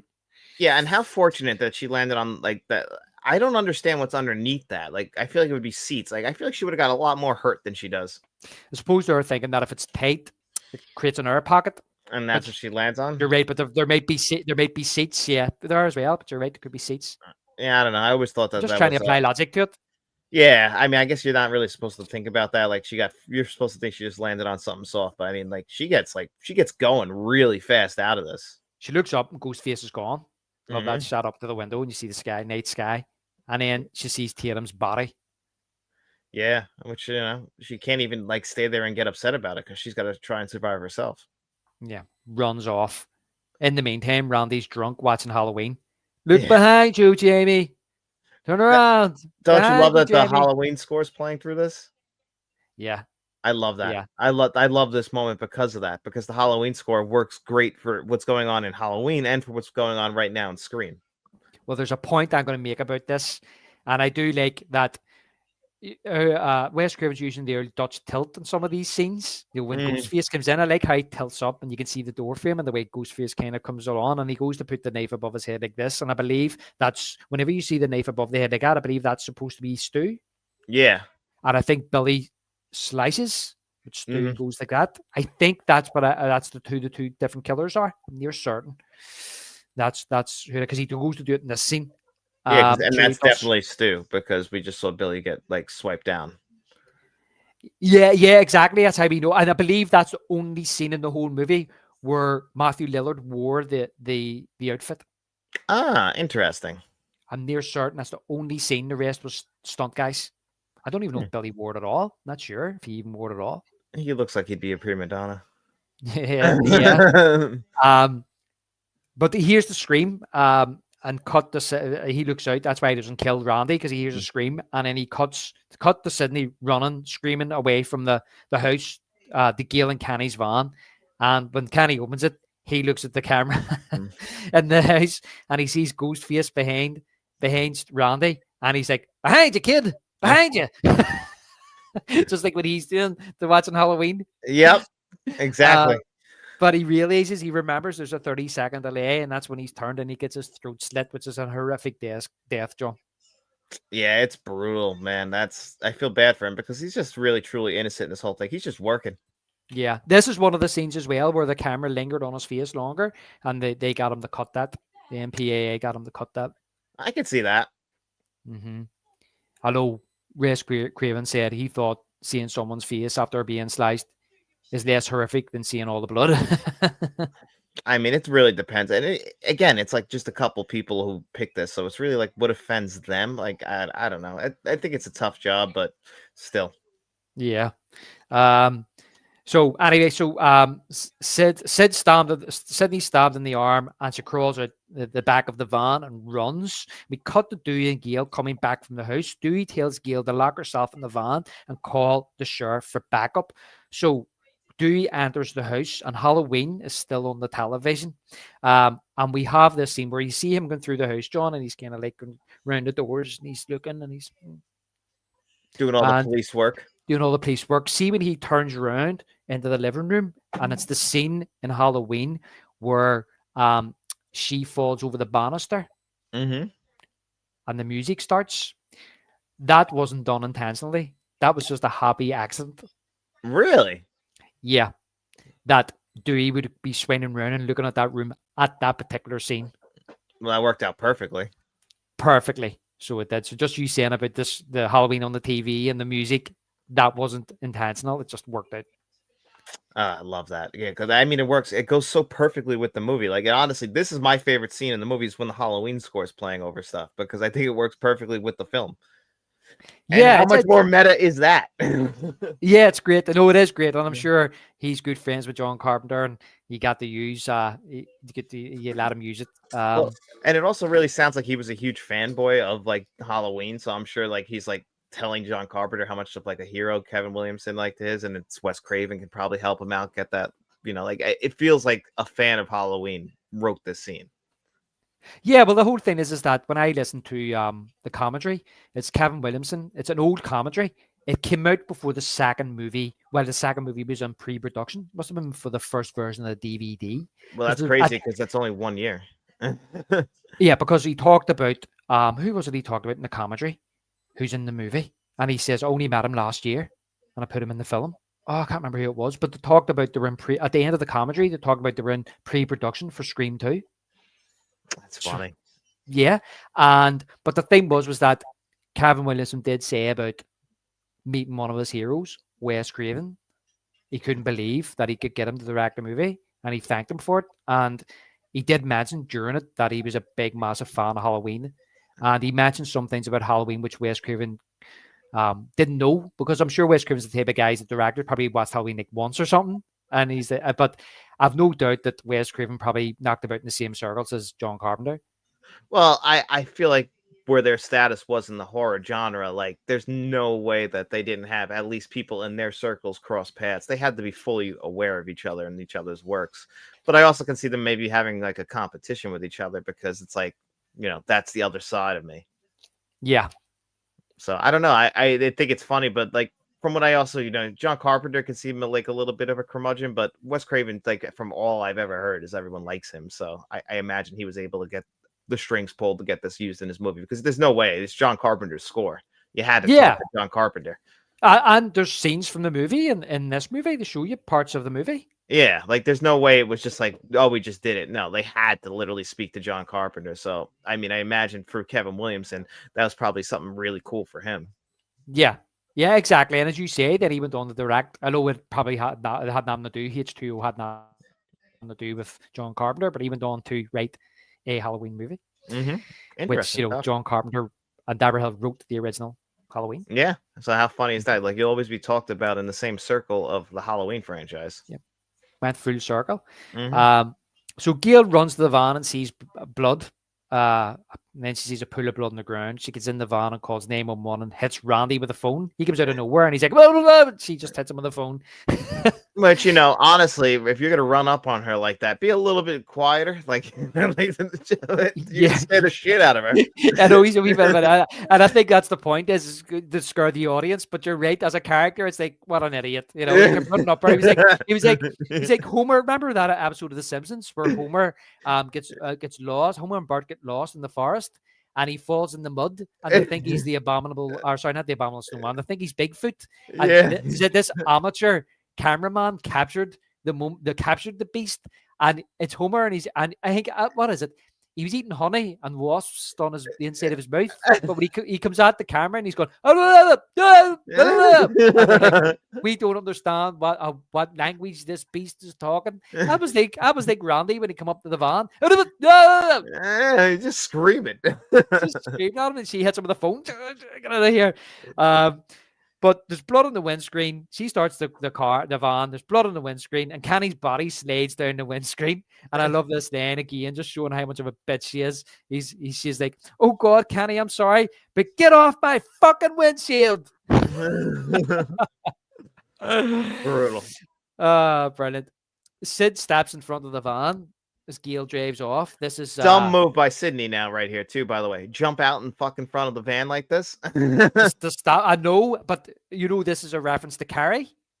Yeah, I kind of thought about that, but still, I was just like more annoyed that she did that. I'm like, I get that she's Gail's not the nicest person, but what were you thinking here? Like, what's gonna happen? Yeah, she's lucky she swerved. So she swerves the van, and she ends up crashes. Yeah, that's what I mean. She causes her a crash. She could have died. Yeah. So Sid runs to the house shouting for Dewey, and he appears at the front door with a knife in his back. Ghostface appears and takes the knife, chases Sydney, who hides in the police jeep, locking the doors. But Ghostface has the keys. He's the keys over the door. And do you hear the little swoosh when he runs off in the score? Yeah, I love that. Yeah, I like that. Like the little as he takes off. As he disappears. Yeah, but that was already in Wes Craven mentioned as well, that he wanted Ghostface to be this type of person that can just do that. Yeah, like it's a little bit unreal. It's cinematic, but it's still something that it works. Yeah, because you believe in the character, and I would call him Samuel L. Jackson. Roger L. Jackson said that that we can go into something about the sequels another time, because we could talk about it for ages. But what he's basically saying, which we've all kind of came to the conclusion of, is that every film has a different killer, but the character of Ghostface remains the same. And Roger L. Jackson says that. He basically says that Ghostface is you. It's your deepest, darkest thoughts, and that's why when they're playing with their victims, with the calls and what they're saying, it's twisted stuff. Yeah, that's very interesting, and I like that about this movie. And again, the ghost faces. That's why he's iconic. When people say like he put him up there like the Michael Myers, even though someone different plays him every time, the character itself is still iconic when it's got the costume on. Yeah, So Yeah. it works. 100% right, mate. And so Sydney radios the police, and Ghostface is able to get in the car through the back. She doesn't realize. I see know. I her love that. We see come it up going behind up. I Yeah. love that. We can see it going up, and like she doesn't hear it at all or even notice. She escapes again, and runs up the, what the hell does that say? Oh, the path, but Ghostface is nowhere to be seen. Randy appears, and this is a clue here. Randy appears, telling Sydney they need to get the fuck out of here. She takes Dewey's gun and tells him to stop right there. So Randy says he's found Tatum's body, and he thinks Stu did it, right? Mm-hmm. And they blame each other. So Sid doesn't trust anybody now. She doesn't know who the fuck to trust or who or anything. She says, "Fuck you both." So I noticed Stu's asking for the gun, but Randy isn't. Mm-hmm. That's Yeah, your she's like, clue. "Give me the gun, Sid. Give me the gun." Yeah, like and if Randy was the killer, would he not be asking to take the gun? Exactly. Yeah, he's just trying to convince her that it's Stu. Yeah, he's like, "Come on, we get out of here." But Stu's Mhm. saying, "Give me the gun." Yep. What do the bad guys always do? We watched Judgment. Last one we done was Judgment Night. What did Peter Green say? "Give me the gun." Yeah, they always want the gun back. Of course, they want the gun because then they're back in control. Yep, exactly. So there's a clue. So Sid closes the front door and locks it, and Billy comes tumbling down the stairs. Now I do remember, John, but I said earlier that I was kind of suspecting it was him, even though I said earlier I couldn't remember who I picked out. But I remember being surprised that Billy died. I was like, oh well, it can't be him. But when he came stumbling down the stairs that time, I remember thinking, oh, how is he still alive? Mm-hmm. I thought he was coming to save the day. Ah, so you didn't want to see that, like, be like the stereotypical ending. Yeah, a part of me was like, how is he still alive? I thought he was coming to save the day, you know. And but Billy takes the gun. Let's Randy in, gives an old psycho quote. We all go a little mad sometimes, and Ah. shoots Randy. Love that. We all go a little mad sometimes. No, Billy! I love how Randy's like, oh fuck. I know, like he knew right away, like, oh shit, like he is alive and he is the killer. Yeah, and he's like, bomb. Yeah. And that gunshot looked brutal, like the way it swung his body around. Oh, the power in it. Yeah. Definitely like- very violent. Yeah. Yeah. Usually like when they go that it'd be slower. Like, no, like the whiplash, the actual bullet hitting him actually spun him sideways. I like that. Yeah, out of frame too, wasn't it? Yeah, exactly. Knocked him completely out of frame. Yeah. And then Sydney, thinking that Billy's the killer, runs into Stu. Mm-hmm. Help me, Stu. And he's like, surprise, Sydney. Surprise, Sydney. Surprise, Sydney. The big reveal. There are two killers. It's all part of the game, Sydney. Oh yeah. And They lay out their Billy- entire plan. yeah, they do a James Bond here. Billy reveals they framed Cotton Weary. Stu says, watch a few movies, take a few notes. It was fun. And I wrote here, he turned into Forrest Gump. Oh, I love Stu in this entire last scene. He gets so over the top in here. It's great. Yeah, I know. He really. There's one thing about this movie, John. When I watched this end scene, as much as I love the movie, I go, he's just went full fucking wacko. This isn't the same guy. But you hear Randy saying, Stu's went nuts. Yeah, so it justifies it. But I Yeah. did see some interviews with Matthew Lillard. Like, actually, my favorite line in the entire movie is coming up from Matthew Lillard, and apparently it was completely by accident, just because he was getting pissed off about the amount of times about this entire shooting of the scene. So he was saying things that actually made it into the movie. Right. Okay. So he was like ob-living certain things. Yeah, like just basically and it just ended up staying in the movie. But like Yeah. that's why sometimes his energy changes. Well, maybe because they were there for 21 nights in the freezing cold, night after night after night, doing night shoots, he ended up just going a wee bit nuts. Yeah, well, they said that like him and Billy, like him and Skeet Ulrich were like kind of getting on each other's nerves a little bit. Like, so it was kind of like just becoming that just because they were around each other so long. Yeah. Well, yeah, And- I could see that. Yeah. Well, I And guess this is their job, so like I can get yeah. you think about it like us, like we just see it what's on the final thing, but they're sitting there all day or Well, all I night.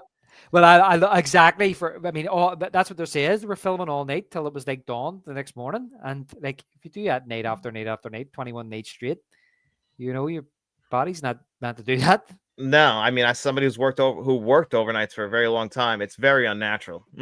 Yeah, and it just came to me in my head. Or sorry, Scary Movie when they do this scene in Scary Movie, Mm. and one of the ones thinks that the main killer's gay, and he says to him, he mentions about him being an item or something. He goes, no. He says, that's not why I'm doing it. He was like, you took me to San Francisco, and he was like, I wanted to go shopping. He says, Oh, "Just take yeah, me I out, mate."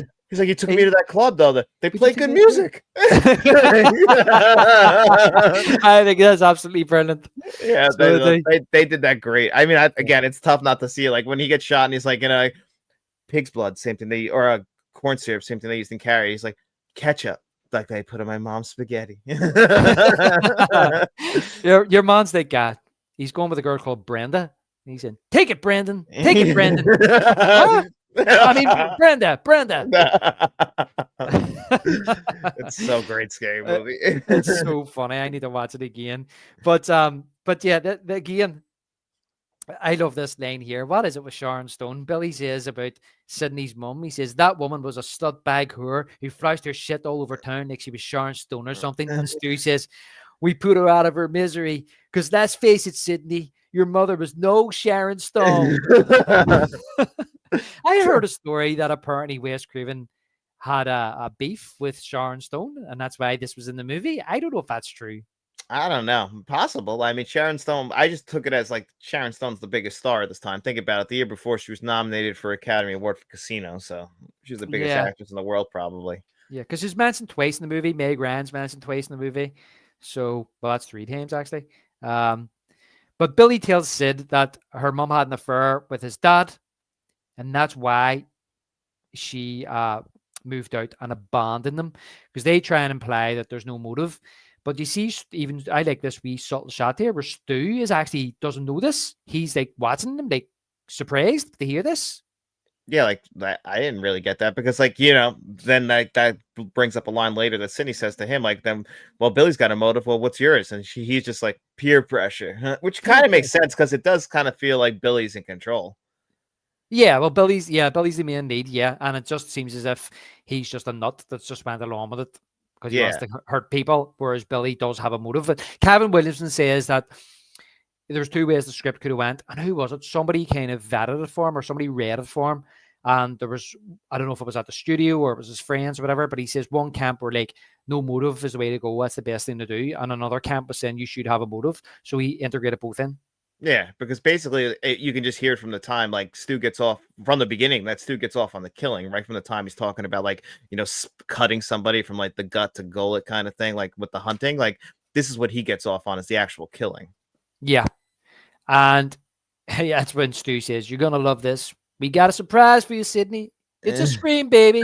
This is him going fucking nuts. Like, nuts. He's like, hold on a sec. I'll be right back. Oh! He goes through the door like Frankenstein.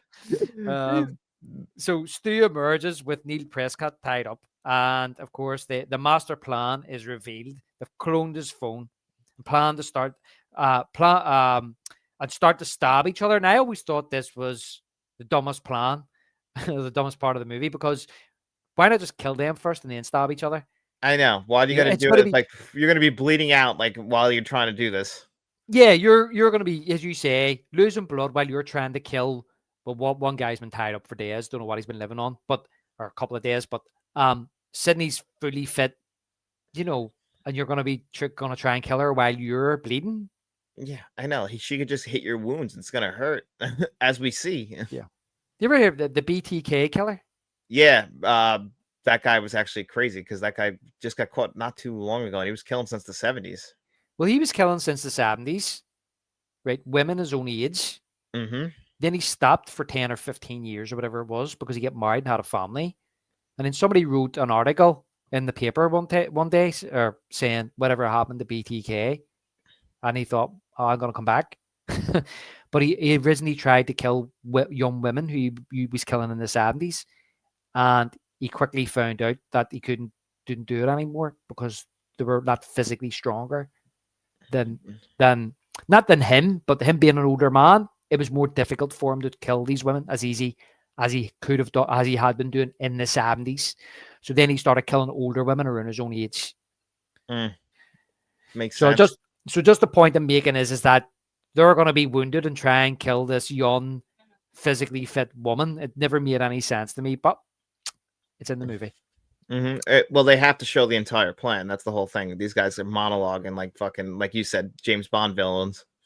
James Bond villains, and then basically Stu says everybody dies, but we're going to carry on and we're going to plan the sequel because let's face it, baby, these days you got to have a sequel. I love it. He's spitting everywhere. I'm not going to spit all over my new room. No, And, don't do it. You spent too much time on it. I know there's a wall there. I just painted. I don't want to spit all over it. And yeah, so Sydney says you've seen one too many movies, and Billy says, don't blame the movies. Movies don't create psychos. Movies make psychos more creative. I feel as if that's a Wes Craven line. It does feel that way. Yeah. And this is where Stu says, I'm feeling a little woozy here. I'm feeling a little woozy here. Billy tells Stu to get the gun, and he'll untie Pops, but the gun's gone, and Gail appears with it. Houston, we have a problem here. And then he's like, I thought she was dead.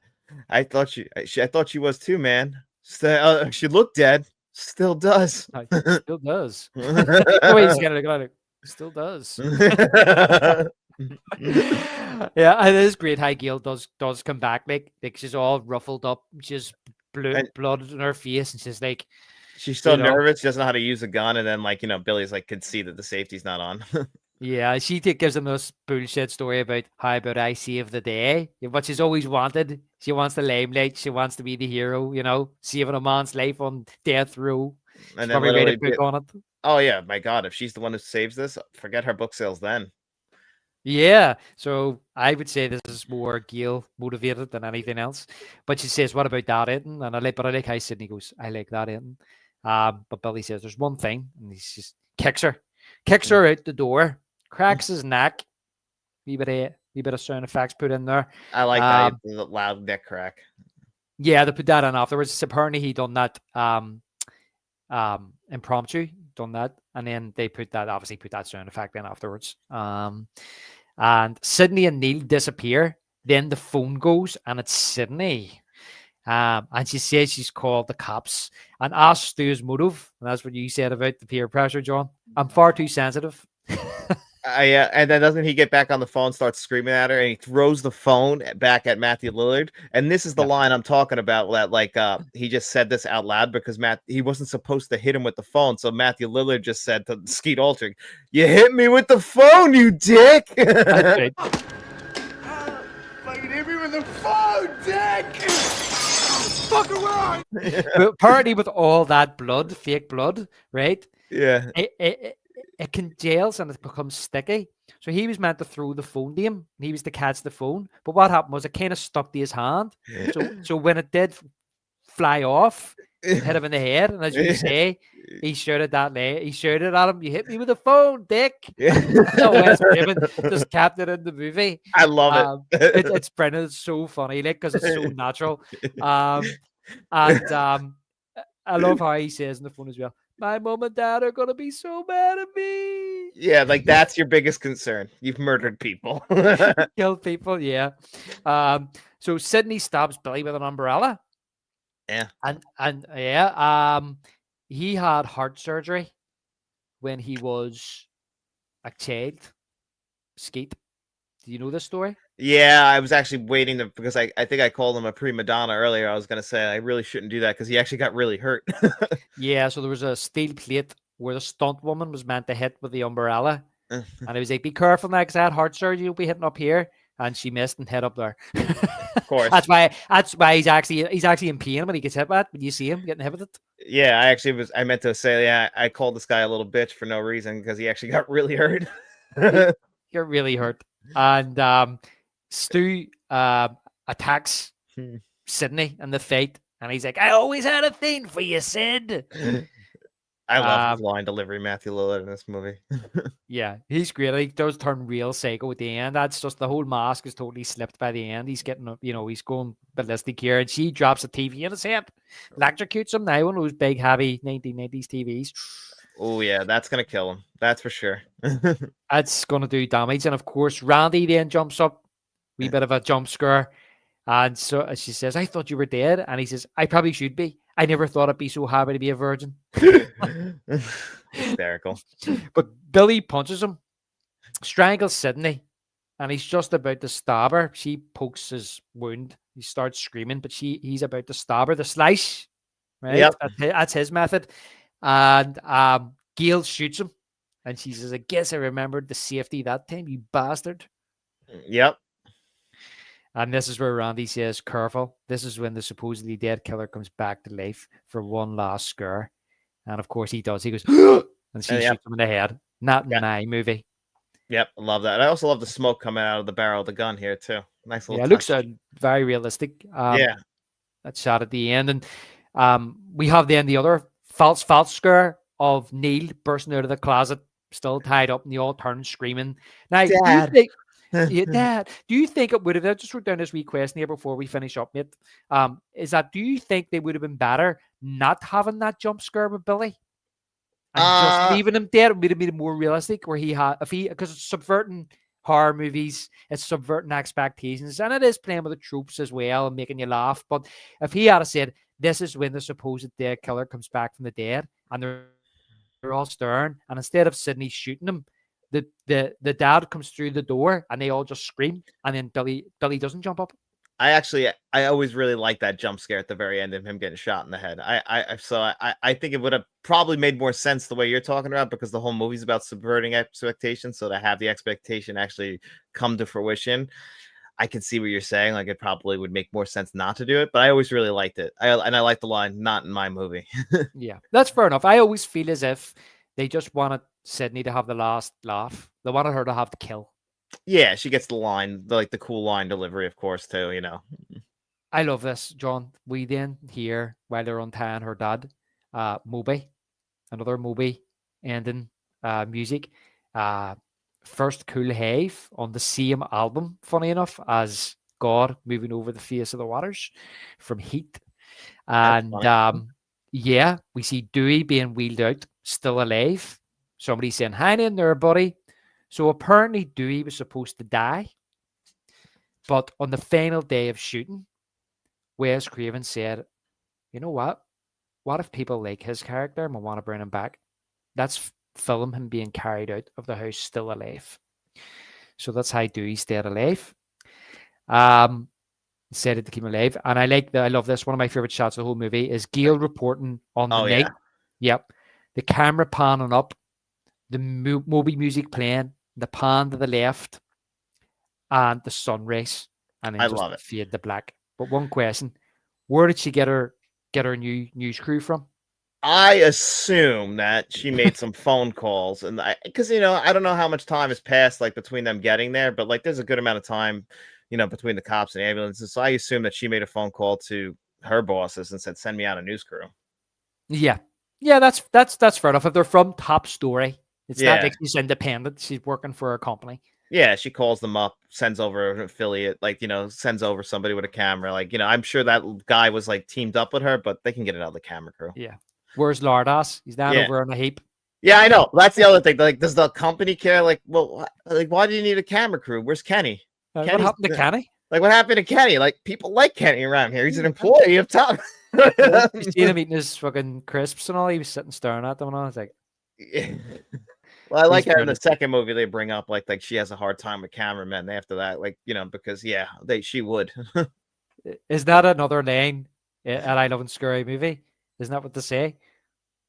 Wait, folk or sorry, people are being killed or something. No, we're from the Black News crew or something like that. They're like, we're from the Black News team. White folks are getting killed, and we're getting the fuck out of here. It's just what you should fucking do. You know what I mean? What you ain't about for. You know what I mean? You're right. That's a really funny part as well, mate. Yeah. But we then have Whisper to a Scream, which plays. I wish I had it just played First Cool Have through the credits. But anyway, they go to this Whisper to a Scream, which is another great song, and they have like the cast flash up like a sitcom at the end, and I know, with you their know, little pictures and everything. the wee picture. I love how the pause if you are smiling. And the only other movie I really remember this from is Predator. Yeah, The Predator did it too, which is another strange movie to do with as well. Yeah, it is where they're all just turning and pausing. I like it, but it's like an encore. Like your cast giving you a bow. Thank you for coming. Yeah, it Hope makes you it feel enjoyed like the a movie. play. Like, we're just actors playing parts. Yeah, and everybody's alive and they survived, and so just to finish up, John, as I say, because we've been on here for near 3 hours, we knew it was going to be a big one. Knew it was going to be an epic. But the thing is that just at the end of the credits, I know that Wes Craven said no thanks to the Santa Rosa School Board. Yeah, because they wouldn't let him film there. So we let him film her. And when the movie was released in late 96, into 97, it was 31 weeks at the box office and it grossed $173 million. God damn, what a success. Yep, from a $15 million budget. And basically, as I said at the start of the stream, this was a movie that just snowballed by word of mouth. Brilliant. People were saying, you got to go see this movie. So people probably seen it. Scream, Wes Craven, another shit horror movie. Few people went to see it and were telling their friends and their family, go and watch this. This is great. And it just made all this money. And it revamped and revived the horror genre, getting into the new century. Also, I just have to point out, at the end of Kevin Williams' script, he had a 5-page treatment for a Scream 2, continuing the story of Sidney Prescott, which is funny because I only found that out yesterday. Well, I heard it before years ago, but I forgot about it. But it's funny because when I was talking to you about our favorite sequels, and I said to you, well, my favorite sequel was the second one. And my reason being is because I said to you, it's so close to the first movie that it feels like a continuation. It does feel like a continuation, and I understand why most people would say Scream 2 is their favorite sequel. I have my reasons for not liking Scream 2, even though it does very much continue the story and ties very much into the first movie. There's just certain elements to it I don't like. Yeah, no, that's fair enough. Listen, I think that we'll delve into the sequels at some time, but I'll just briefly on the sequels is that I don't think there's a definitive 2's the best or 4's the best, or there's people seem to like different, or the new one's the best. There's people, comes down to taste. I mean, I've seen people do lessons of Scream where they have the first Scream like their third favorite. That's crazy. I think the first one is by far the best. Yeah, which is bizarre to me. For me, the first one is, as I said at the start, one of the best horror films ever made. I think it's so smart. It's so fun. It's exciting. It's scary. There's very little plot holes. It's a really well-made movie. If there's only one movie to watch in the franchise, it's the first movie. I agree 110% with that. Like, I know people whose favorite movie of all time is Scream, so it's crazy when I see like lists like that where people don't have the first one at number one. It's almost like the Halloween franchise where you can acknowledge and like the other ones, but like the first one is classic. Like, it's a classic in the genre because it's without it you don't have the other ones, and you got to like at least acknowledge it for that. Yeah, it's unique. Mm-hmm. For the time it came out, it was unique. We've had so many different versions now. We briefly talked about the sequels when the build up to this, and what I had said to you was that I feel as if the second one for me is the best sequel because it's closely related to the first. The third one to me is an episode of Scooby-Doo. Yeah. Too comedic. It's been too comedic. Fourth one's a nice try, but when I was watching the fourth one recently, last couple of years ago, I just thought to myself, I wish I was watching the first one. And then I don't like the new ones at all. And the reason I don't like the new ones at all is that the franchise became a parody of itself. It was a satire and a play on horror movies, but now Scream has become a parody of itself. And that's very hard to take. It's just became too comedic, too over the top, and I just can't take it serious. And that's a very fair point. I've always said that I thought the Scream franchise was very consistent in its quality, but that's true. Like, eventually the Scream movies develop into where they're just satiring the Scream movies themselves. Like, that's basically, besides being meta with, they still bring in like tropes about horror movies of the time, but they're making sure that the characters of Scream are being brought up in their own legacies, where it was about the horror legacies of other films. That's what the first film is concentrating on. One thing I do like about them, as you say, the first one is a satire on horror movies. The second one is a satire on horror sequels. They do the trilogy thing in 3. Fourth one is about remakes, Mhm. right? And then the fifth one is about legacy sequels. I like that. I just don't like. We'll get into it at some stage, but if we ever do maybe a stream on Scream and its sequels, because I can't see us ever sitting down and doing Scream as a podcast, Scream 5 as a podcast, but you never know. Wonders, you never know. But I just don't like the way it was carried out in the fifth one. I just didn't like the characterizations. I didn't like the acting. I didn't like the actors. I didn't like the pacing. You may sit down and look at it and say that's well made, but as an overall movie, I just didn't like it, But I do like the fact that they take the current situation of movies and go even to the point where Part 6 is going to New York. Of course, you're going to have to go to New York because Jason went to New York. You know what I mean? It's a horror franchise film. Eventually, you got to end up there. Or go to space. Yeah. Well, hey, you know what? It's not just horror anymore. The Fast and Furious movies went to space. Yeah. But yeah, eventually we have to end up there. Yeah. We'll get there. But anyway, I thought this was great. I think we talked about one of the greatest horror films of all time and did it justice. But I think we're going to be talking about another classic horror film coming up, right? Yep. So our second movie in the series for spooky season, we're going from Woodsboro to Haddonfield in Halloween, the original classic. Yep. We're going from the film that saved the slasher genre to the one that really made it famous with Halloween. And we'll actually have that episode out for you guys on Halloween. Yeah. Which I think is actually pretty awesome. That's pretty cool for us that we lined it up that way. Yeah, it works out perfectly, John. Yeah. Because I think this one will be out on my birthday. October 17th. That is correct. So happy birthday to David. Thank you. Yeah. 21 again. Absolutely. And you look it too. You did not look old at all. Nothing like Clarence Boddicker. See, I could have used that line when he walked into the police station and or was it in the cocaine factory when he was asking he's asking can't remember what he was asking him, but Clarence's response was "fuck you." That's what I was trying to get to there. Fuck you! I love that. He spits in his visor. Fuck you. He's got balls, Clarence. Got balls, that's for sure. What is this shit? He's running through the glass. Getting thrown through the fucking wall like that. That's crazy. But anyway, guys, thank you for being here with us on this episode of the Let's Talk Movies podcast. We hope you enjoyed it. Make sure you guys like, share, and subscribe. Tell your friends about us, and we'll be seeing you around.